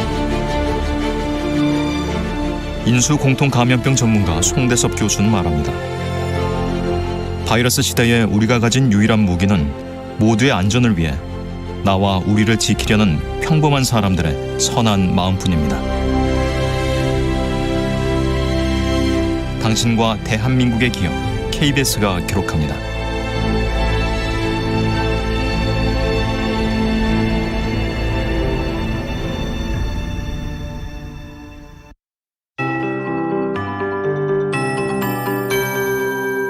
KBS 58분 날씨. 수능시험 당일에 영하였던 적이 9차례 있었다고 합니다. 올해는 큰 추위는 없겠습니다. 예년 기온을 4, 5도 정도 웃도는 비교적 온화한 날씨가 되겠습니다. 오늘 낮 기온 서울이 15도까지 오르겠고요. 강릉이 19도, 대전, 전주 17도의 낮 기온 예상하고 있습니다. 다만 중부지방으로 약간의 비가 내리겠습니다. 현재 일부 경기권과 충남 서해안에 비가 약하게 오고 있고 이 서울은 소강 상태입니다. 중부지방에 이렇게 빗방울이 조금 떨어지는 곳이 있는데요. 이 비의 양은 5mm 안팎이 되겠습니다. 이 남부지방은 대체로 맑겠습니다. 내일은 중부지방 구름 많다가 맑아지겠고 남부지방 대체로 맑겠습니다. 내일 아침 기온은 서울에 11도, 전국 2에서 13도 분포가 되겠습니다. 낮 기온 서울 17도 등 15도에서 20도 분포 예상하고 있습니다. 오늘은 일교차가 큰데요. 내일은 일교차가 좀 줄어들 걸로 보입니다. 현재 동해안과 경북 북동 산지에는 건조특보가 발효 중입니다. 강원 산지의 경우는 오늘과 내일 바람이 계속해서 강하게 불겠습니다. 초속 10에서 16m까지 나오겠습니다. 화재 예방에 신경 쓰셔야겠습니다. 그리고 오늘 미세먼지 농도 대체로 괜찮은데 일부 영남지방과 대부분의 중부지방으로 오전과 밤에 나쁨 단계 보이겠습니다. 지금 서울의 기온은 10도입니다. 강혜종입니다.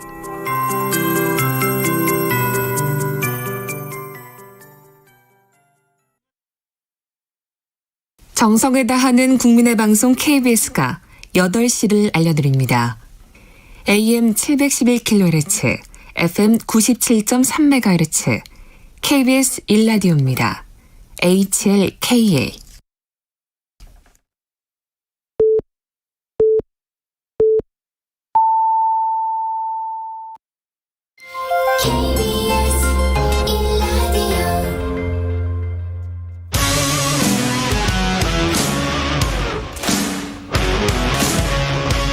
오늘 하루 이슈의 중심 최경영의 최강 시사.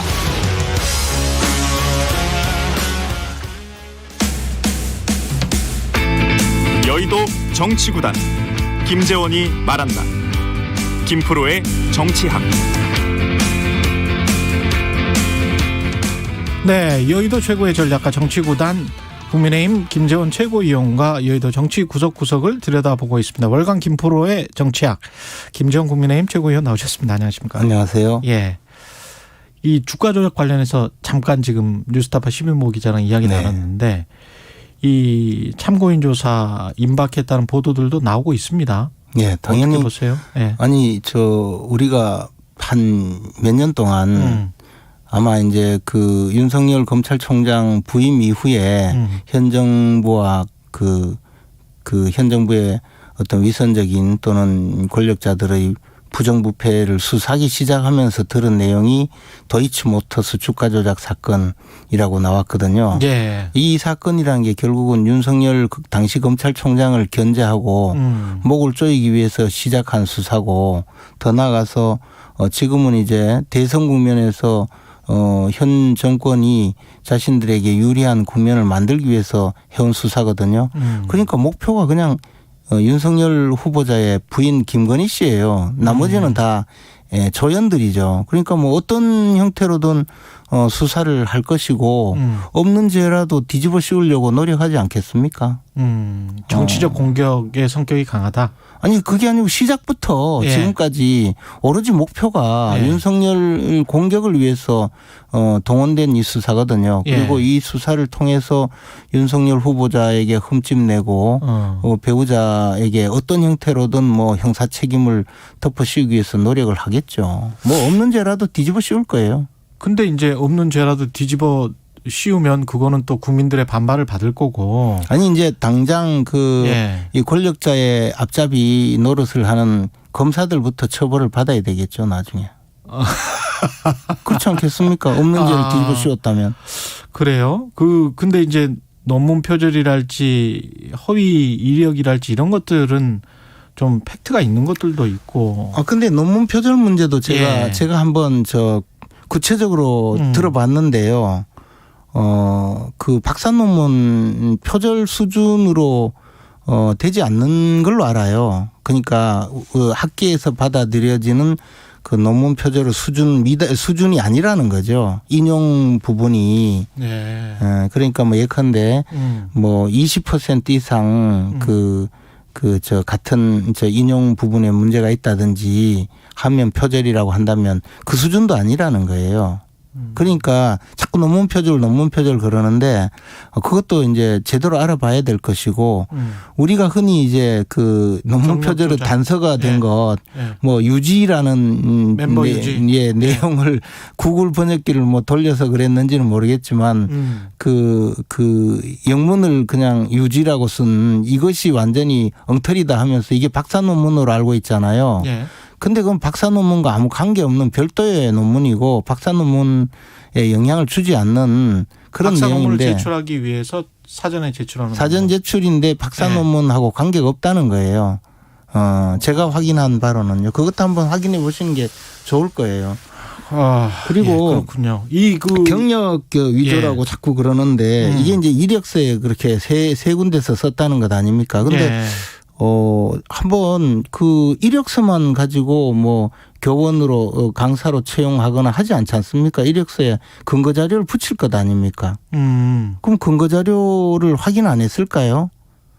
그런 문제도 있는 거죠. 쉽게 말하면 이력서에 쓰다가 뭐 다소 잘못 썼다고 하더라도 근거 자료까지 만약에 위조를 했다면 모를까. 예. 그 근거 자료를 다 확인해서 뭐 강사로 채용하든 뭐 예. 겸임 교원으로 채용하든 그 시간 강사를 쓰든 그렇게 자료를 줬을 것 아닙니까? 근데 그 이력서에 쓴 걸 가지고 경력 위조다 이렇게 이야기하는 것은 한번 저 사실관계가 좀 확인이 됐느냐에 우려도 있다고 보고요. 협찬금 뇌물이라고 무슨 뭐 많이 했지 않습니까?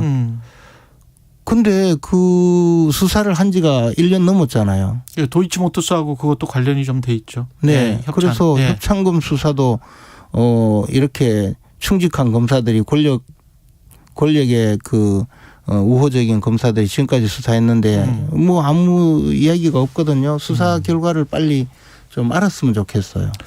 근데 검사들 입장에서는 또 어떨 때는 정권에 충직한 검사였다가 어떨 때는 또 정권을 반대하는 검사였다가 그러니까 이제 예. 이 정권의 그 비리 부정, 예. 권력형 비리 부정이나 특히 뭐 그 원전 수사 같은 거, 예. 즉 그 나름대로 권력자들의 비리를 파헤치는 예. 그런 용기 있는 검사들이 있었고 권력자의 지금 정권 연장 요구에 부응해서 앞잡이 노릇을 하는 검사들이 있는 거죠. 그런데 그런 좀 권력자의 비리를 파헤치던 검사들은 다 쫓겨나서 지금 수사를 못하는 자리로 전부 가 있고 이제 정권에 오로지 그 충성하고 있는 맹종하고 있는 검사들로 이 김호수 검찰총장과 그 검사들이 남아서 수사를 하고 있죠. 그러니까 이 수사에 대해서는 반드시 심판을 받아야 될 겁니다. 검사들이. 알겠습니다. 예. 그런 말씀이시고 김종인 전 위원장 관련해서 좀 여쭤볼 수밖에 없는 게 선대위 인선안에 제동을 걸었다. 김종인 전 위원장이 이런 보도가 나오고 있는데 약간 좀 삐걱거리고 있다는 거는 보이는 거는 같아요. 뭐 모든 것이 순탄하게 다 가지는 않지만 예를 들어서 김종인 위원장께서 원톱으로 선대위를 지휘하고 또 다른 그 상징적인 인물들이 선거 과정에 참여해서 윤석열 후보자의 당선을 위해서 일한다면 참 좋은 일이거든요.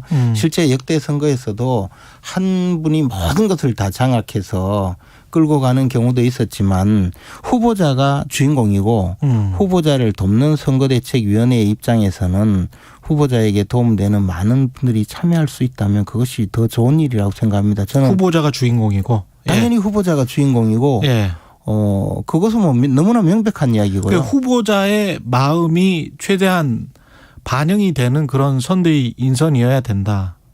후보자를 돕는 선대위가 돼야 되죠. 후보자를 돕는 선대위가 그렇죠. 돼야 된다. 당연히 뭐 그거는 뭐 당연한 이야기고 그런 과정이라면 저는 김병준 전 위원장이나 김한길 전 대표 그런 분들도 함께 참여할 수 있는 어떤 형태의 선대위라도 꼭 꾸려지는 것이 필요하다고 보고요. 뭘로 참여를 하게 될까요? 그분들이 만약에 지금 뭐 흘러나오는 이야기로는 이제 국민통합위원회를 후보 직속으로 둔다. 그 말은 그 선대위와 별도로 움직일 수 있는 그런 조직을 만드는데 거기에 김한길 전 대표를 뭐 두겠다. 그렇게 구상이 되는 걸로 지금 알려지고 있습니다. 그런데 이제 그 부분에 대해서는 조금 이견이 있을 수가 있고요. 근데 김종인 조정해가는 과정이 필요하겠죠. 전 위원장 같은 경우에 그냥 인물만 가져다 놓는다고 통합위원장 앉혀놓는다고 통합이 되냐. 박근혜 때도 통합위원장하고 그 밑에 한강옥이라고 부위원장 시켜서 국민통합이란 게 요만큼이라도 달성된 게 있냐 이러면서 굉장히 좀 부정적인 반응을 보였단 말이죠. 아니 근데 이제 그 상징적인 인물들이잖아요. 그런 분들이 현재 우리 당의 당세뿐만 아니라 우리 당과 치열하게 다투었던 김한길 전 대표께서 우리 윤석열 후보를 돕는 그런 대열에 참여한다면 그것만으로도 저는 의미가 크다고 생각을 합니다. 모양새가 훨씬 좋아진다. 모양뿐만 아니라 또 좀 중립지대에 있는 분들 정당의 지지자 중에서 지지하는 마음이 였거나 아니면 좀 무관심한 분들이 봤을 때는 이제 윤석열 쪽으로 사람들이 몰리는구나. 특히 윤석열이 굉장히 포용력 있는 사람이다. 모든 사람을 다 안고 가는구나. 그러면 나도 뭐 지금 국민의힘에는 그렇게 썩 지지하지 않았지만 저런 모습을 보니 나도 지지해도 되겠구나라는 사람들이 많이 생길 거예요.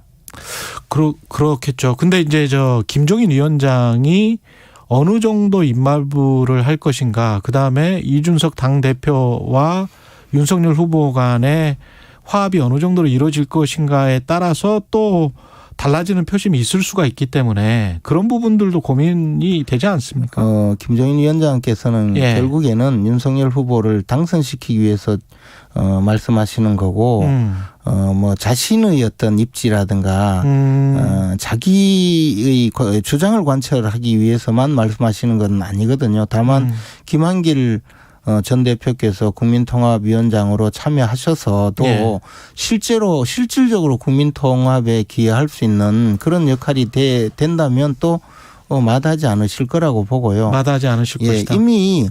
이미 그 당 대표로서는 뭐 선거 운동 과정에 참여하고 활동해야 될 공간이 매우 열려져 있거든요. 특히 우리 당의 그 젊은 세대를 위한 선거 전략이라든가 선거운동을 위해서 노력을 많이 하고 계시기 때문에 이런 거의 무한대의 참여 폭이 있는 대선에서 당대표뿐만 아니라 뭐 어떤 누구도 다 받아들여서 함께 가야 된다고 보고요.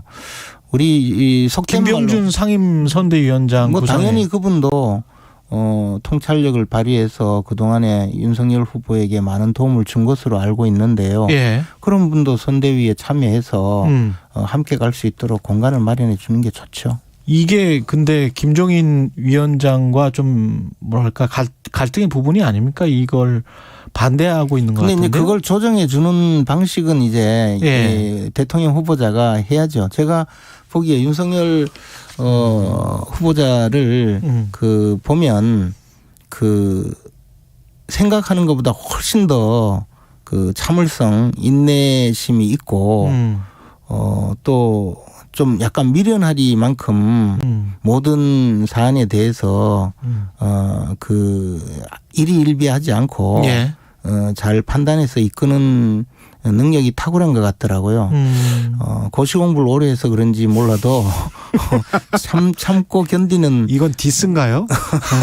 참고 견디는 그런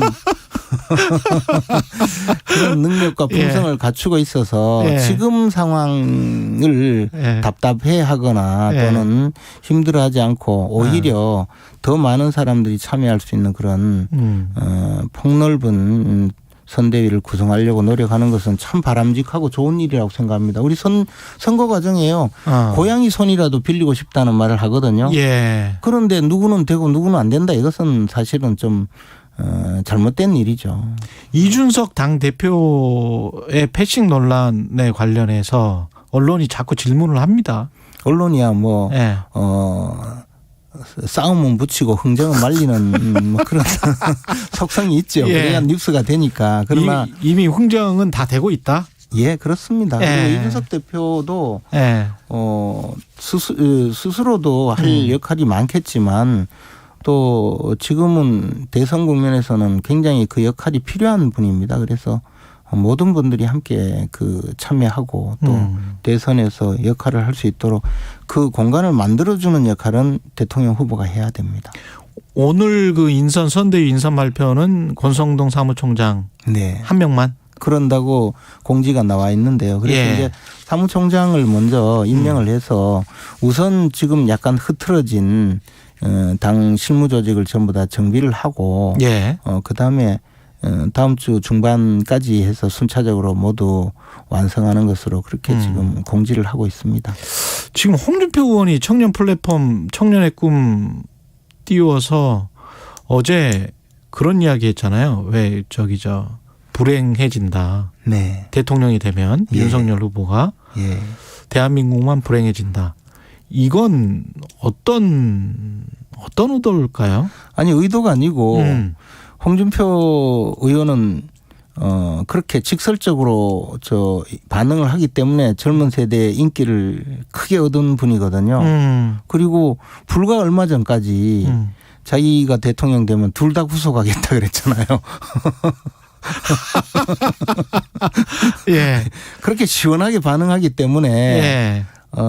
젊은 세대들의 박수를 받은 분인데 예. 뭐 하루아침에 예. 그 태세 전환을 할 뿐이 아니죠. 그러나 그렇기 때문에 또 지금 사실 우리 당에서 완전히 벗어날 수도 있는 젊은 세대들이 그래도 홍준표 의원과 그 교감을 하면서 지금 그래도 당에 잔류하고 있다 이렇게 보시는 거예요? 당에 잔류하지 않는 분들이라도 홍준표 의원과는 계속 교감하고 또 공감하고 여러 가지 활동을 계속하기 때문에 이제 홍준표 의원께서도 시간이 지나서 또 선대위 참여하거나 선대위 참여하지 않더라도 정권 교체에 대한 열망은 강한 분이기 때문에 저런 활동도 선거에는 도움이 된다고 생각을 합니다. 저런 활동도 윤석열 후보에게는 불리하지 않다. 그렇습니다. 어차피 그게 이재명 후보에게만 가지 않는다면 그렇죠. 그리고 아무리 그래도 홍준표 의원께서 이재명 후보를 도울 생각은 전혀 없거든요. 예. 그러니까 그런 의미로 저는 뭐 홍준표 의원도 제 역할을 하고 계신다고 생각합니다. 아, 그렇게 또 볼 수도 있겠습니다. 예. 이게 지금 지지율 격차가 뭐랄까요? 좀 벌어지는 양상? 그렇습니다. 예, 15% 안팎 정도 각종 조사가 그렇습니다. 그 정도 나오고 있는데 이게 뭐 2, 3주 가면 고착되면 힘들어질 것이다는 목소리가 민주당 내부에서 나오고 있는 것 같더라고요. 민주당 입장에서는 당연히 그렇지 않겠습니까? 예. 그리고 지금 민주당이 기껏 지금 이제 하고 있는 거 보니까 이 김건희 씨 주가 조작 사건 또 뭐 무슨 뭐 고발 사주 사건 또 정말 말도 안 되는 대장동을 개발한 2015년으로부터 근 7, 8년 전의 부산저축은행 사건을 잘못 해결해서 대장동 투기꾼들이 그대로 살아남아서 대장동 사건이 일어났다. 뭐 이런 식의 이야기까지 하고 있어서 이분들은 결국은 대선에서 나라의 미래를 걱정하거나 미래의 대한민국 미래상을 보여주는 것이 아니고 오로지 후보 흠집내고 발목 잡기를 해서 결국은 또 한 번 생태탕 난동을 벌이는 걸로 이 선거를 끌고 가려고 하거든요.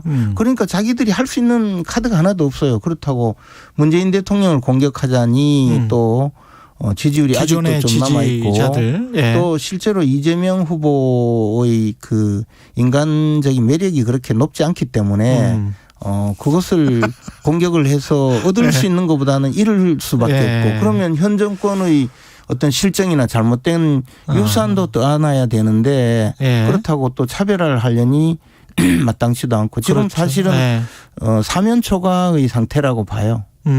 그리고 민주당은 돌파구가 없을 것이다.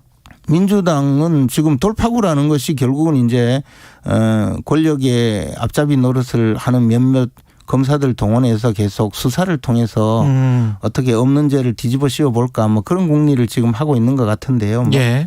저는 크게 성공하지도 못할 것이고 뭐 검사들이 그런 행위를 한다고 해도 효과는 별로 없을 것 같다라는 생각이죠. 그러면 한 4개월도 채 안 남은 것 같은데 변수는 이제 좀 사라져 간다 이렇게 보십니까? 결국 국민의 마음 속에 차기 대통령을 누구를 해야 되느냐 또는 이 정권을 교체해야 되느냐 이런 정권을 그래도 한 번 더 연장해 볼 거냐 이런 판단이 중요한 것이거든요. 그런데 그 결론이 이미 났다고 생각해요. 이미 결론이 났다. 그렇죠. 다만 그 과정에서 여러 가지 또 집권 세력이니까 동원할 수 있는 어마어마한 정치적 자산이 있으니까 뭐 현금을 한번 뿌려본다든지 또는 뭐 그 지킬 수도 없는 약속을 해서 젊은 세대들에게 뭐 세금 깎아준다 이런 뭐 사탕 발림을 좀 해본다든지 그런 장기술은 좀 부려볼 텐데요. 근본적으로 장기술? 이미 이 도도히 흐르는 정권 교체의 열망은 꺾을 수가 없다고 봅니다. 이렇게 지지율 격차가 지금 그대로 가버리면 안철수 대표와의 무슨 합당이랄지 뭐 통합이랄지 이런 것도 상당히 좀 여유 있는 상태에서 고려를 해볼 수 있겠네요. 그러나 저는 안철수 대표와의 합당 내지 정치적 연대 특히 후보 단일화는 반드시 이루어야 될 과제라고 생각합니다. 그래도 해야 된다. 그렇습니다.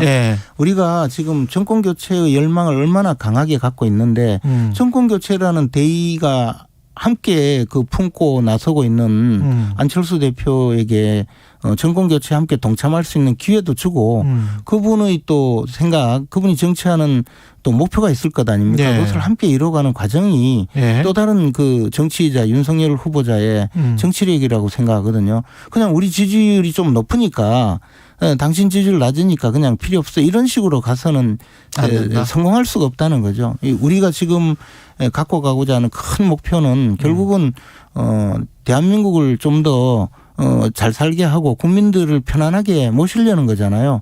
그러면 그런 대의에 동참하는 많은 분들은 함께 가야죠. 알겠습니다. 말씀 감사하고요. 김프로의 정치학 국민의힘 김재원 최고위원이었습니다. 고맙습니다. 고맙습니다. 예. 공정, 공익, 그리고 균형. 한 발짝 더 들어간다. 세상에 이익이 되는 방송. 최경영의 최강시사.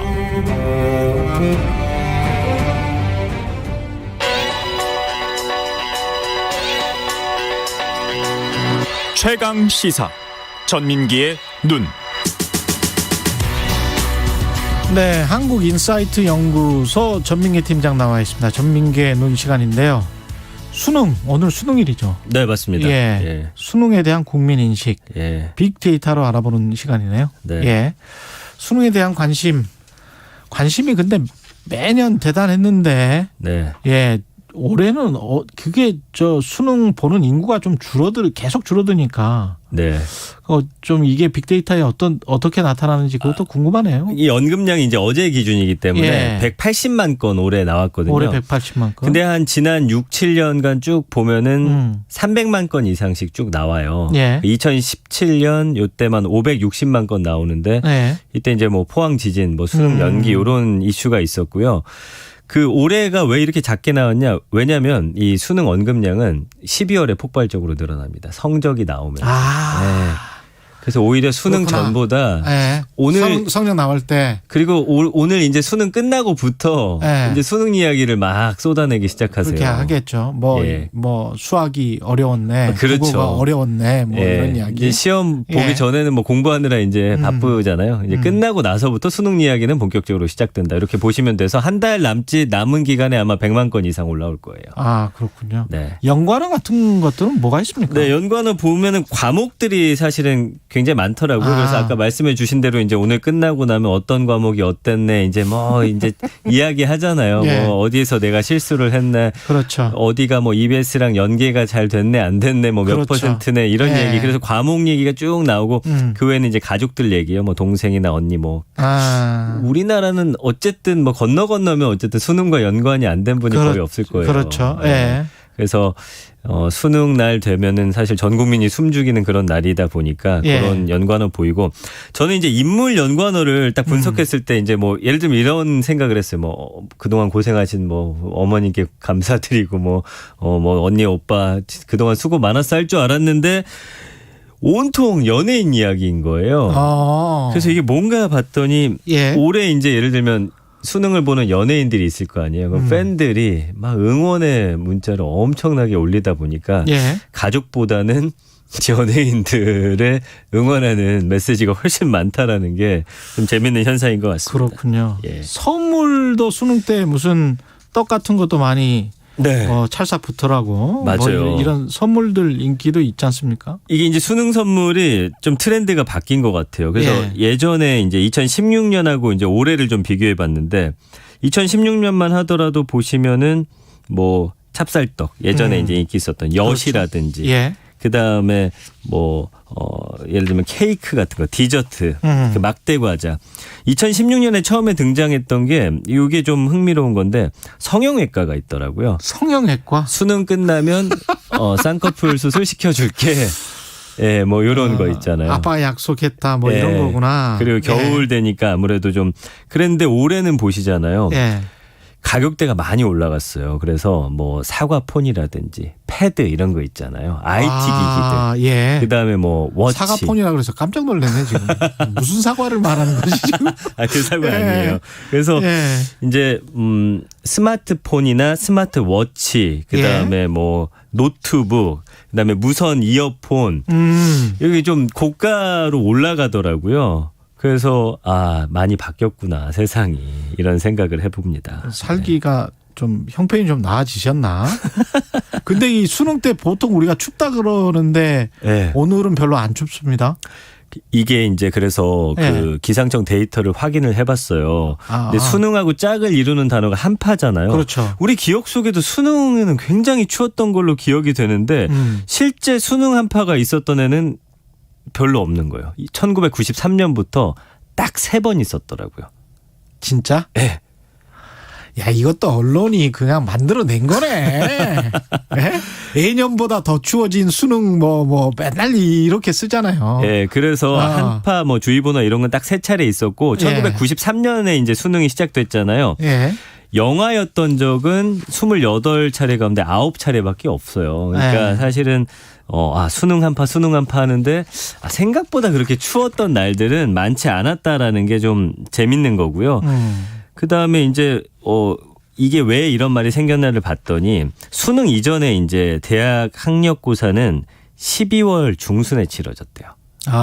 그러니까 이때는 추운 게 맞았죠. 그러니까 이게 전통적으로 대학 시험 볼 때는 춥구나 했던 그 그랬죠. 인식이 내려오면서 이제 수능 한파 했는데 말씀드린 대로 수능 한파는 생각보다 많지 않다. 그러나 우리 기억 속에는 굉장히 크게 각인이 돼 있다. 이게 좀 흥미로운 데이터가 아닌가 싶습니다. 감성적으로 봤을 때는 이게 긍정적입니까? 수능이 부정적입니까? 응원을 많이 하죠. 응원, 뭐 화이팅, 뭐 좋은 결과 이런 키워드들. 그래서 한 70% 정도는 수능하면은 사실 부정이 많을 줄 알았어요. 뭐 보기 싫다라든지 어렵다 막 이런 게 아니라 주변에서 응원해 주는 분들이 많았고. 그렇죠. 감성어 중에 1등급이라는 단어가 있더라고요. 1등급. 이게 사실은 어떻게 보면 좋은 성적을 압박하는 응원이긴 한데 그 이제 수능 아니 이게 수능하고 상관이 있나? 뭐 내신 1등급이 이미 끝난 거 아니에요? 뭐 그런데도 어쨌든 좋은 성적을 거두라는 거죠. 내신 좋으니까 수능도 잘 봐라 뭐 이런 식인데 그 사이사이 이제 가슴 아픈 감성어들 망치다라든지 힘들다 울다 이런 게 있어요. 근데 이게 전국이 딱 하루에 대입 시험을 보고 모든 국민이 숨죽이고 지켜보고 이게 우리나라만 이런 것 같은데. 맞아요. 이게 바람직한지는 모르겠습니다. 솔직히 말해서. 그래서 이 수험생들은 오늘이 가장 긴장되는 날인데 저도 사실 재수해서 2번 봤거든요. 그리고 이제 수능 지나고 나 보니 사실은 수능도 중요한데 그 이후에 어떻게 사느냐 중요하잖아요. 그러니까 물론 공부 열심히 한 거 잘 보는 게 좋겠지만 혹시라도 내가 예상했던 결과 안 나오더라도 좀 낙심하는 사람들이 많지 않았으면 생각해보니까 좋겠습니다. 수능도 영역별 등급이 있네요. 영역별 등급이 있어. 그렇죠. 그러니까 1등급 따야 되네. 수능 끝나고 나면 이제 학생들 가장 뭐 하고 싶어 하나요? 그래서 봤더니 한 사이트가 이제 수능 수험생 1,300여 명 대상으로 조사를 했어요. 그 데이터 보니까 아르바이트가 47.1%예요. 굉장히 많더라고요. 일하고 싶어 하네? 네. 그 왜 그런가 봤더니 결국엔 이 일을 하고 싶은 이유는 돈을 벌어서 이제 뭐 계획이 있구나. 그렇죠. 여행 경비를 마련한다든지 또 뭐 로망을 실현하기 위해서 그냥 사고 싶었던 거 사는 겁니다. 그리고 이 중간에 좀 가슴 아픈 거는 대학 등록금을 스스로 벌기 위해서라는 응답도 있고요. 이제 돈 버는 거 외에는 여행하고 싶다. 우리 생활에 유용하게 쓰이지만 폐기물을 남기는 방사선. 누군가 해야 하지만 아무나 할 수 없는 일. 방사성 폐기물 관리. 더 세심한 관리로 아이도 환경도 안전하게. 방사성 폐기물은 관리가 중요합니다. 방사성 폐기물을 안전하게 관리하는 한국원자력환경공단. 잠시 후 8시 반부터 일부 지역국에서는 해당 지역 방송을 보내드립니다. 그대가 돌아서면 두 눈이 마주칠까 심장이 바운스 바운스 두근데 여러분의 심장이 바운스 될 만한 경제 정보만 전해드립니다. 안 들으면 손해, 들으면 진짜 유익. 홍사원의 경제쇼 오후 4시 5분입니다.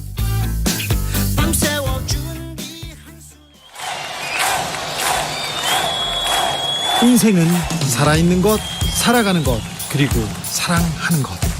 주진우 라이브 송년 특집 공개방송 라이브 리브 러브에 코로나 시대를 잘 살아낸 여러분을 초대합니다. 지금 바로 주진우 라이브 홈페이지를 찾아와 주세요. 지금 시각은 8시 30분입니다. KBS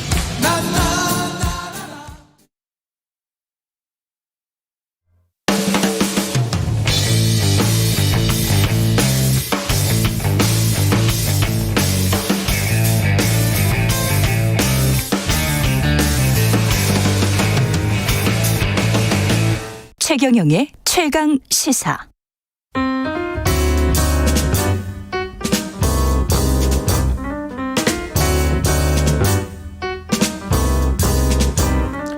네, 더 나은 미래를 위해서 오늘의 정책을 고민합니다. 김기식의 정책 이야기 식센스. 김기식 더 미래연구소 소장 나와 계십니다. 안녕하세요. 예, 안녕하세요. 예, 세수 규모 가지고 19조 원이 더 늘었었다. 이걸로 이제 더불어민주당 윤호중 원내대표도 굉장히 기재부를 질책하는 이야기를 했었잖아요. 예, 그렇죠. 예. 이게 어떻게 된 건지 모르겠습니다. 그러니까 이제 현재에서 이제 국가가 이제 연말 되면은 예산안을 내잖아요. 예산안을 낼 때는 쓰는 예산안만 내는 게 아니라 세금을 얼마를 거둘지를 수입을 제출하잖아요. 그래서 이제 매년 그 국세 수입이 얼마가 될 거다라고 하는 것을 예상치를 갖고 이만큼의 수입이 들어와서 이만큼 쓰겠다 이렇게 제출을 하는 거거든요. 이제 이 초과세수, 추가세수라고 하는 건 뭐냐면 작년에 기재부가 제출한 국세 수입 예상치보다 얼만큼 세금이 더 들어왔냐 이 얘기인데 뭐 어떻게 예상치니까 정확히 맞출 수 있겠어요. 그런데 지금 올해는 무려 50조나 이 추가 세수가 발생을 했다는 거예요. 그러니까 올 상반기에만 해도 이 세수가 그 31조가 추가로 들어온 게 확인이 돼서 그걸 이제 각종 재난지원금으로 사용을 했거든요. 근데 그렇게 하고도 지금 확인해 보니 그거 하고도 그렇죠. 올해 하고도 19조가 더 들어온다. 그러니까 올 한 해만 전체로 따지면 그 기재부가 예측한 그 소위 국세 수입 예상액에 비해서 무려 50조나 국가 예산의 거의 10분의 1에 해당하는 추가 세수가 들어올 것으로 된다라고 하는 걸 이제 확인한 거죠. 보통 이제 저 연말에 합니까 아니면 연초에 예상을 합니까? 그러니까 예산안을 낼 때 다음 연도에 국세의 수입 예상안을 내는 건데요. 그렇죠. 근데 그것이 뭐 정확히 맞지는 않지만 일부 틀리긴 하지만 이런 그 대규모 추가 세수가 이렇게 50조씩 발생한 예는 전례가 없는 일이고 그러니까 이제 이 논란이 세지는 거죠. 그러니까 그러면 왜 이렇게 된 거예요? 그 한마디로 얘기하면 그 코로나로 인해서 어렵다 하는데 실제 지표상으로는 경기가 많이 회복했다는 겁니다. 지금 확인해 보니까 거의 모든 세목 뭐 소득세, 법인세, 부가가치세 모든 세목에서 다 증가를 추가 세수가 발생했습니다. 그 얘기는 무슨 얘기냐면 기업도 돈 많이 벌고 있고 예. 국민의 소득도 늘어나고 있고 예. 그다음에 의외로 자영업 어렵다 그러는데 팡팡 돌아가고 있다. 소위 자영업 부분에 있어서의 소비가 오히려 코로나 이전으로 돌아간 수준을 넘어서서 코로나 이전보다 더 소비가 이쪽에 보복 소비가 이루어지면서 실제로는 엄청난 소비가 지금 이루어지고 있다. 그러다 보니까 당연히 그 소비에 따른 음식점에 가서 계산하면은 그렇죠. 부가가치세 10%가 붙는 예. 거거든요. 그러니까 이 모든 게 다 좋다는 거예요. 그러니까 어떻게 보면 지금 말씀하신 법인세, 소득세, 그 부가가치세 그게 이제 3대 세목인데 예. 이 모든 게 다 좋아서 50조의 추가 세수가 발생했다는 거고 이 얘기는 아마 전 세계적으로 이런 현상이 별로 없거든요. 그러니까 어떻게 보면 한국에 있어서 방역의 성공과 함께 경제 회복력을 보여줬다는 점에서는 굉장히 좋은 일이죠. 그러니까 어떻게 보면 저는 정부 여당이 이 추가 세수가 50조나 발생한 것에 대해서 조금 국민들한테 자랑해도 되는 거거든요. 그러니까 우리가 예상했던 그러네. 것보다 훨씬 빨리 경제 회복하고 있고 했고. 방역에 성공하고 있다라고 하는 자랑으로 해야 될 일인데 이게 지금 정부 여당이 싸우는 꼴이 났으니 이게 좀 모양이 참 무서워진 거죠. 그러나 분명히 기재부의 책임 문제는 따르지 않을 수가 없습니다. 어떤 점에서 그렇습니까? 어떻게 도대체 계산을 했길래 그 중간에 계산한 것까지 합하면 50조 원이 차이가 난 이번에 거죠? 이제 그 크게 논란이 되고 예. 여당임에도 불구하고 윤호정 원내대표를 포함해서 여당 의원들이 강하게 질책하는 이유는 두 가지 이유입니다. 예. 첫 번째는 아니 당연히 예상치하고 결과치가 똑같을 수는 없다. 그렇죠. 좀 초과 세수가 발생할 수 있는데 발생을 해도 어떻게 50조씩 발생을 하냐. 두 번째로 이달 초까지만 해도 계속 10조 초반이다. 그러니까 31조 초과세수 발생한 거에 추가적으로 생기는 건 10조밖에 안 된다. 10조 초반이다라고 했는데 불과 보름도 안 돼서 사실은 19조입니다. 그럼 거의 2배잖아요. 2배니까요. 그러니까 아니 어떻게 이달 초죠. 11월 초 정도 됐으면 이미 초과세수가 얼마 발생할지 뻔히 알면서도 이 국회에서 예산 심의 과정에서 예산을 늘릴까 봐 너희 의도적으로 숨겨온 거 아니냐라고 하는 의심을 안 할 수가 없는 거죠. 그러니까 초과세수 규모가 너무 크다 이런 게 하나 있고요. 또 하나는 예. 이게 올해만 발생한 게 아니고요. 지금 문재인 정부 기간 내내 지금 그랬죠. 초과세수가 발생하고 있거든요. 심지어는 이게 문재인 정부 이전에도 있었습니다. 솔직히는 2017년도에 제가 문재인 후보의 정책본부에 있었는데 예. 그 당시에 기재부에서도 아마 문재인 후보가 당선된다고 생각했기 때문에 그렇게 했지만 제보가 들어온 게 앞으로 몇 년 동안 1년에 근 20조에 가까운 추가 세수가 들어올 겁니다. 저희는 그렇게 파악하고 있습니다라고 기재부 관료가 알려줬어요. 2017년에 이미? 네. 네. 그러니까 그리고 실제로 그만큼 들어왔어요. 그러니까 이게 그 정확한 세수 추계가 어려워서 생기는 문제라고 홍남기 부총리는 변명을 하지만 아니네. 17년에 정확히 그 기재부 관료 중에 일부가 누군가가 저희한테 앞으로 이런 정도 규모의 정확할 수는 없습니다만 네. 규모의 그 예측치보다 높은 추가 수세가 들어올 거로 보입니다라고 했는데 거의 비슷했습니다. 근데 그거를 계속 숨기는 거죠. 축소해온 이유가 뭡니까 그러면? 그건 이제 두 가지 점일 겁니다. 예. 조금 굳이 애써 이해해 주려고 하면 재정 당국은 늘 보수적일 수밖에 없는 거죠. 예를 들어서 세수 예상치를 높게 잡고 그거에 따라서 예산 높게 잡았는데 만약에 경제가 안 좋아서 세수가 덜 들어오게 되면 그냥 그건 바로 부채로 이어지니까 아무래도 좀 소극적으로 잡는 건 이해가 되는데 이게 해마다 반복되고 그 규모가 점점 늘어서 이제는 50조까지 됐다면 이거는 기재부가 국민을 속이고 있는 거다라고 하는 소리까지 나오지 않을 수가 없는 거예요. 그러니까요. 아까도 말씀드렸던 것처럼 아니 그 추가 세수가 올해 그러니까 한 번 31조 났고 또 이제 19조가 또 나서 50조가 되는 건데 이 두 번째로 파악한 이 추가 세수가 19조라는 거를 보름 전에 몰랐다가 보름 후에 알았다는 말은 거짓말이죠. 거짓말이죠. 사실은 이미 알고 있다고 봐야죠. 왜냐하면 앞서 말씀드렸던 것처럼 무슨 세금이라는 게 어디 하늘에서 뚝 떨어져서 갑자기 추가 세수가 발생하는 게 아니고 아까 말씀드렸던 것처럼 법인세, 소득세, 부가가치세라고 하는 우리나라 국세 3대 세목이 그 늘어나서 이제 수입이 그렇죠. 늘어나서 이제 초과세수가 발생하는데 부가세는 포스로 지금 다 잡힐 거 아니에요? 그렇습니다. 그거는 거의 실시간으로 잡히는 그 세목이고요. 그렇죠. 전체적으로 지금 트렌드를 보면 예측 가능한 거거든요. 11월 달 되면 연말이라고 해봐 이제 앞으로 한 달 그렇죠. 반밖에 안 남았는데 예. 그러니까 이거는 앞서 말씀드렸던 것처럼 지금 국회가 11월 달에 예산 심사해서 12월 2일 날 이제 국회에서 예산안을 두드리잖아요. 그러니까 국회 예산안 심의 통과할 때까지 추가세수 규모를 숨겨왔다고 안 할 수가 없는 겁니다.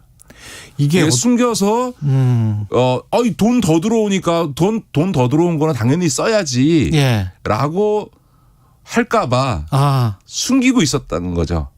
이건 어떻게 보면 관료들의 사보타지 아닙니까? 그렇다고 저는 보이십니다. 왜냐하면 아까도 말씀드렸던 것처럼 매년 이 상황이 추가세수가 매년 지금 반복되고 있다. 두 번째 그 규모가 커져서 이제는 50조 수준까지 갔다. 예. 더군다나 그거를 보름 차이로 말을 바꾸고 있다. 이 정도 되면 의심하지 않는 게 오히려 이상한 거죠. 이상한 거죠. 의심이 합리적인 거죠. 예. 합리적 의심을 갖기에 충분한 상황이다 이렇게 볼 수 있죠. 뭐 기획재정부 관료들은 그렇게 초과세수 들어온 것들을 뭐 국채를 갚고 뭐 이렇게 써야 된다라고 속으로 생각을 하고 있는 건가요? 그러면 그렇죠. 기재부는 아마도 두 가지 목적이었을 겁니다. 하나는 앞서 말씀드렸던 것처럼 국회 예산 심의가 끝날 때까지 이걸 숨겨서 국회에서 예산 심의 과정에서 예산이 늘어나는 걸 막아야 되겠다 이 마음이 하나 있을 거고 그리고 나서 국회 예산 심의가 끝난 다음에 통과가 끝난 다음에 요거를 알고 보니 19조였다. 그러면 내년 예산안에 반영 못했으니까 그거는 국채를 상환하는데 사용하겠다라고 하려고 했던 거죠.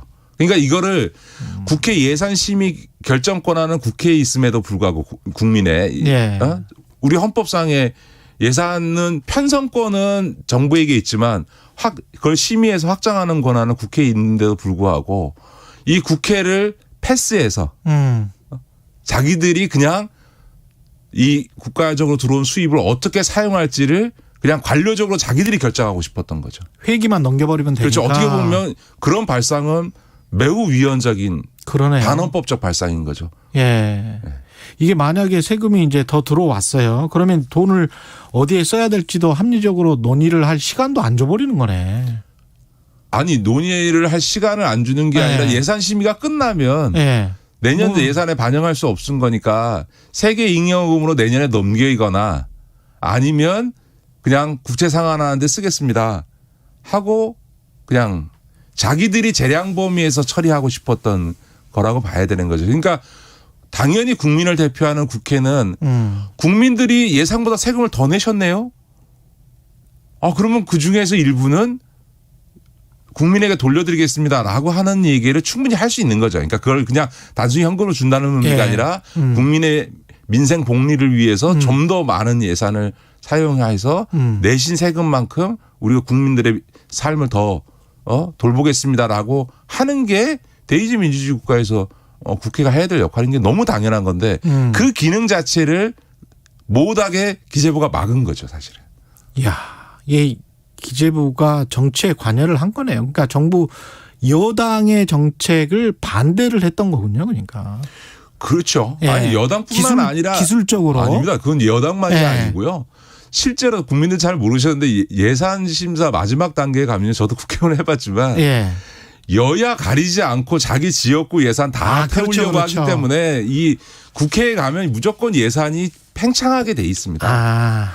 그런데 그럴 때 기재부 장관이 갖고 있는 권한은 뭐냐면 예산이 늘어나는 거에 대해서는 기재부 장관이 동의하지 않으면 안 되게 돼 있습니다. 법률적으로. 그래서 이 예산을 의원들이나 당이 정책적으로나 자기 지역 관련해서 예산을 늘리려고 할 때는 기재부가 꼭 반드시 기존 예산 얼마를 깎고 그 깎은 것만큼 예산을 늘리는 이런 구조를 짰는데 이게 추가 세수가 되면 기존 거를 깎을 필요 없이 그냥 순전히 추가적으로 순증시킬 수 있잖아요. 그게 싫은 거죠. 기재부 입장에서 그거는 빚 갚거나 아니면 내년도 예산을 위해서 넘겨야 한다. 이렇게 생각을 하는 거죠. 황웅규님, 산수도 못하는데 기재부는 경제 전문가들 맞아요? 이렇게 질문을 하셨네요. 아니요, 산수가 아니라 수학까지 다 했는데 능력이 없는 게 아니라 의도적으로 숨긴 거라고 봐야 됩니다. 사실은. 네. 가상화폐 과세와 관련해서는 뭐 한 1분밖에 안 남아서 짧게 이게 지금 1년 유예해야 되냐 안 해야 되냐 뭐 이건 것 같은데. 그러니까 가상화폐에 대해서 지금 세금을 부과해야 된다는 거는 분명하고 국제적으로 다 부과를 하고 있기 때문에 안 할 수 없는 건데 그러니까 두 가지 양면이 있는 것 같습니다. 한쪽 측면에서는 지금 주식의 양도소 차익에 대해서 과세하는 게 2023년도에 되거든요. 그러니까 지금 사실상은 주식이나 가상화폐나 다 일종의 자본시장에서의 일종의 투자 상품처럼 되어 있는데 그러면 주식할 때 주식의 양도소득에 과세하는 시점에 같이 하면 되지 왜 가상화폐부터 먼저 하냐. 그러니까 한 1년 정도 유예해서 같이 하자라는 거는 정책적으로 충분히 검토할 만하고 합리적인 측면이 있습니다. 그러나 또 한편에서 보면 아니 그럼 진작에 그렇게 해야지. 국회가 그렇게 입법 다 정해놓고 시행 한 달여를 앞두고 이제 와서 갑자기 유예하면 조세 경쟁에서 가장 중요한 일관성을 훼손한다라고 하는 비판은 당연히 국회가 듣지 않을 수 없는 거죠. 알겠습니다. 오늘 말씀 감사하고요. 지금까지 김기식 더 미래연구소 소장이었습니다. 고맙습니다. 네, 고맙습니다. KBS 라디오 최경영의 최강시사 듣고 계신 지금 시각은 8시 45분으로 향하고 있습니다. 이 시각 출근길 교통정보입니다. 수능일인 만큼 일부에서는 출근 시간도 조정돼 시험장 주변 교통 혼잡을 최소화했습니다. 그래서인지 평소 출근길보다는 확실히 정체가 덜한 편인데요. 경부고속도로 서울 방면으로는 북천안 부근과 수원 일대, 이후로는 양재부터 반포까지 정체입니다. 반대 부산 쪽으로도 한남부터 서초 사이와 신갈분기점에서 수원 부근, 다시 동탄분기점에서 남사 사이로 더딘 흐름 이어지고 있습니다. 서해안고속도로 서울 방면으로 당진 부근 1차로에서는 장애물을 처리하고 있고요. 이후로는 일찍에서 금천 사이로 속도 줄여 지납니다. 반대 목포 쪽으로는 매송 휴게소에서 비봉 사이와 또 팔탄분기점 일대로 더디게 지납니다. KBS 교통정보센터에서 김민희였습니다.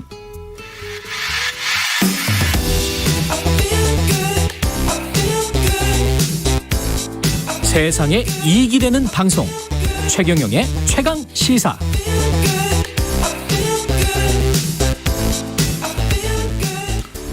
네, 어제 서울시가 고액 상습 세금 체납자 명단 발표했는데요. 개인 체납액 1위가 150억 원 세금을 미납 중이라고 합니다. 고액 세금 체납자들의 면면 서울시 38 세금 징수과 유명한 곳이죠. 예, 이병욱 과장님 연결돼 있습니다. 안녕하세요. 네, 안녕하세요. 예. 서울시 38 세금 징수과장 이병욱입니다. 예, 고생 많으십니다. 아, 예, 감사합니다. 이 고액 상습 체납자 명단은 이게 기준이 어떤 기준이죠? 공개되는 기준이? 네, 매년 1월 1일 기준으로 그 체납된 지가 1년이 경과하고 체납액이 1천만 원 이상인 자가 공개 대상이 되겠습니다. 1,000만 원 이상 1년 동안 세금 안 낸 사람? 네네, 그렇습니다. 예, 이게 총 체납액 수가 개인 법인 다 합해서 어느 정도나 됩니까? 저희가 이번에 이제 공개한 그 체납자 수는 13,854명. 그러니까 개인이 1,370명, 법인이 3,484개 업체. 총 체납액은 1조 7,187억 원입니다. 1조요? 네, 그렇습니다. 이게 지금 서울시면은 이 지방세만 체납한 사람들인 거죠? 이게? 네, 그렇습니다. 네.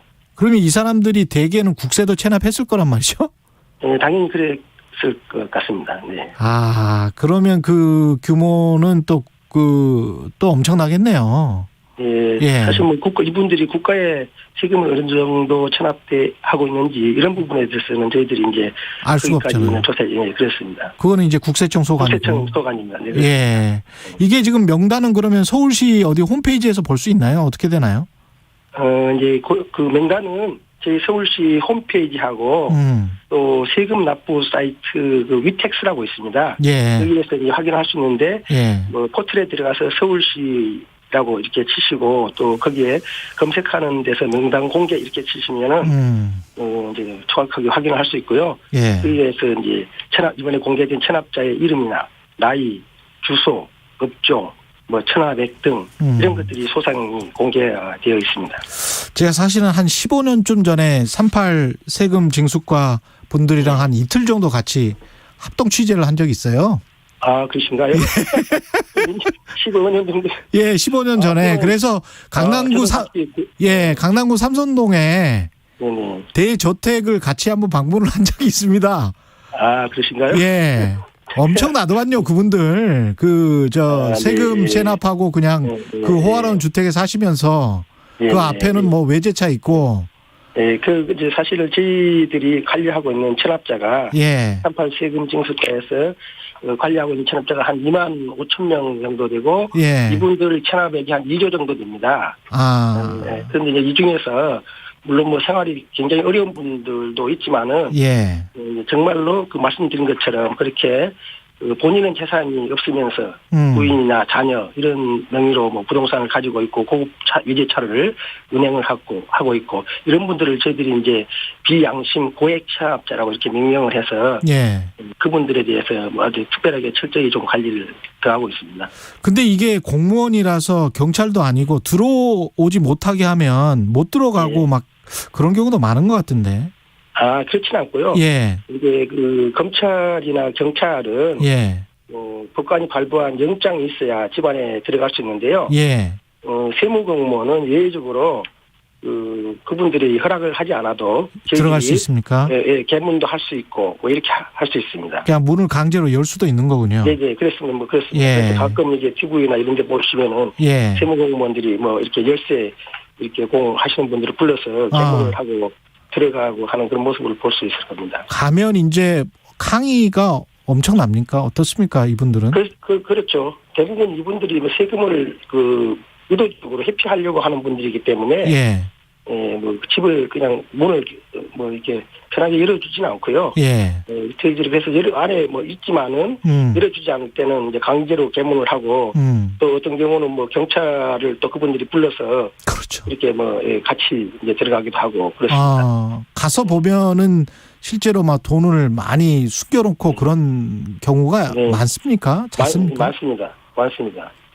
집안에 보통 우리가 평범한 분들이 뭐 집안에 돈을 현금을 몇백만 원, 몇천만 원 가지고 있지는 않잖아요.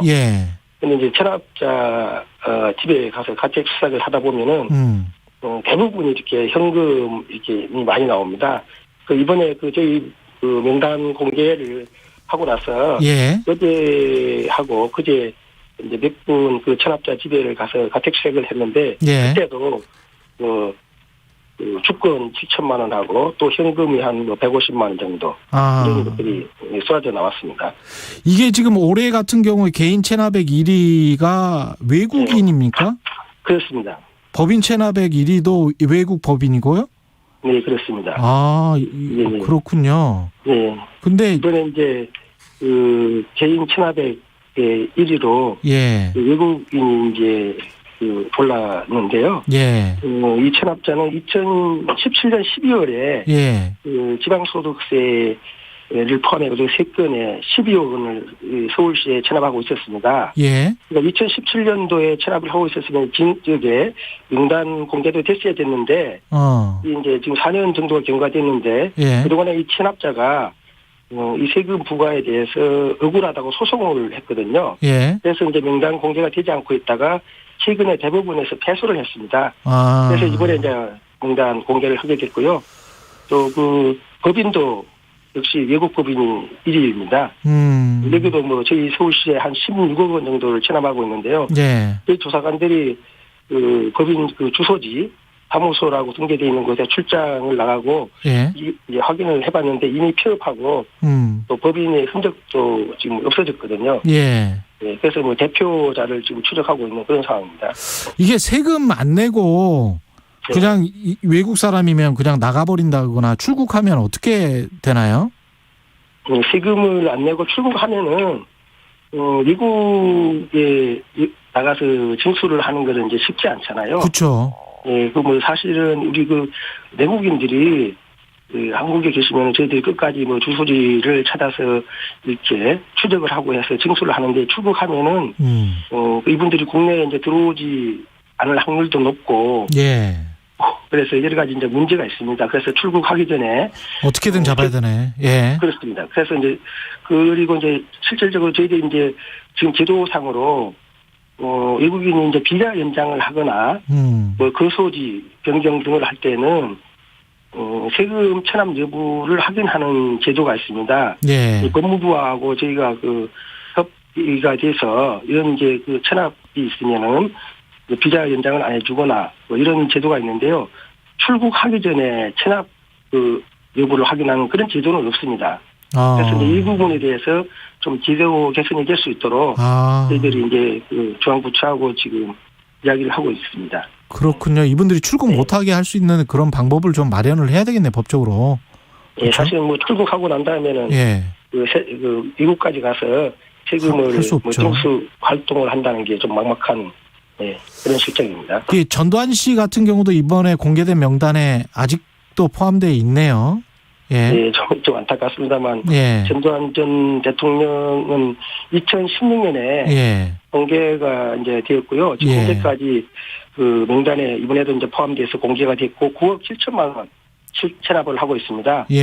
그 저희 38 세금 징수과에서 지난 이제 2019년도에 직접 그 집에 가서 가택 수색을 하고 그 동산 압류도 한번 하겠습니다. 그래서 그림 이제 2점을 공매를 해서 6,600만 원을 징수를 했는데요. 아직도 9억 7천만 원이 지금 체납돼 있는데 앞으로도 그 징수 노력을 좀 하도록 하겠습니다. 이게 서울시 38기동대만 보이고 국세청은 왜 안 보이는지 모르겠습니다. 제가 뭐 국세청도 좀 하세요. 이런 일. 국세청에서도 가장 최근에 이게 그 체납 세금에 대해서 관리를 철저히 좀 하려고 하는 것 같더라고요. 그래서 그 세무서마다 체납 담당 부서를 다 이렇게 신설을 해서 활동을 좀 하고 저희들하고도 이제 공조를 이렇게 좀 할 수 있도록 꾸준히 이야기를 좀 많이 하고 있습니다. 이게 지금 하시는 분들 그 공무원분들 그 박봉에 시달리면서 이렇게 그 돈 많고 그렇지만 세금 안 내는 분들 이렇게 보시면 굉장히 많은 느낌이 드실 텐데 어떻습니까?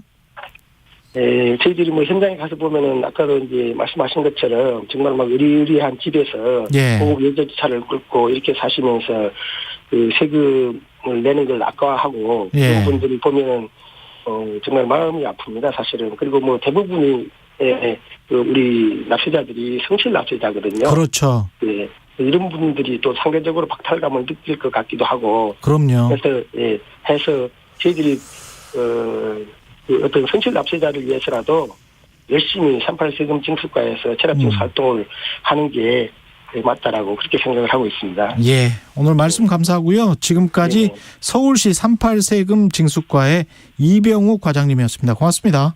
네, 감사합니다. 예, 김성진님은 체납자들 아직 출국 금지 신청 못하고 있다는 게 이해가 안 됩니다. 0047님, 고액 이자율을 적용하면 스스로 납부할 겁니다. 이런 말씀 해주셨습니다.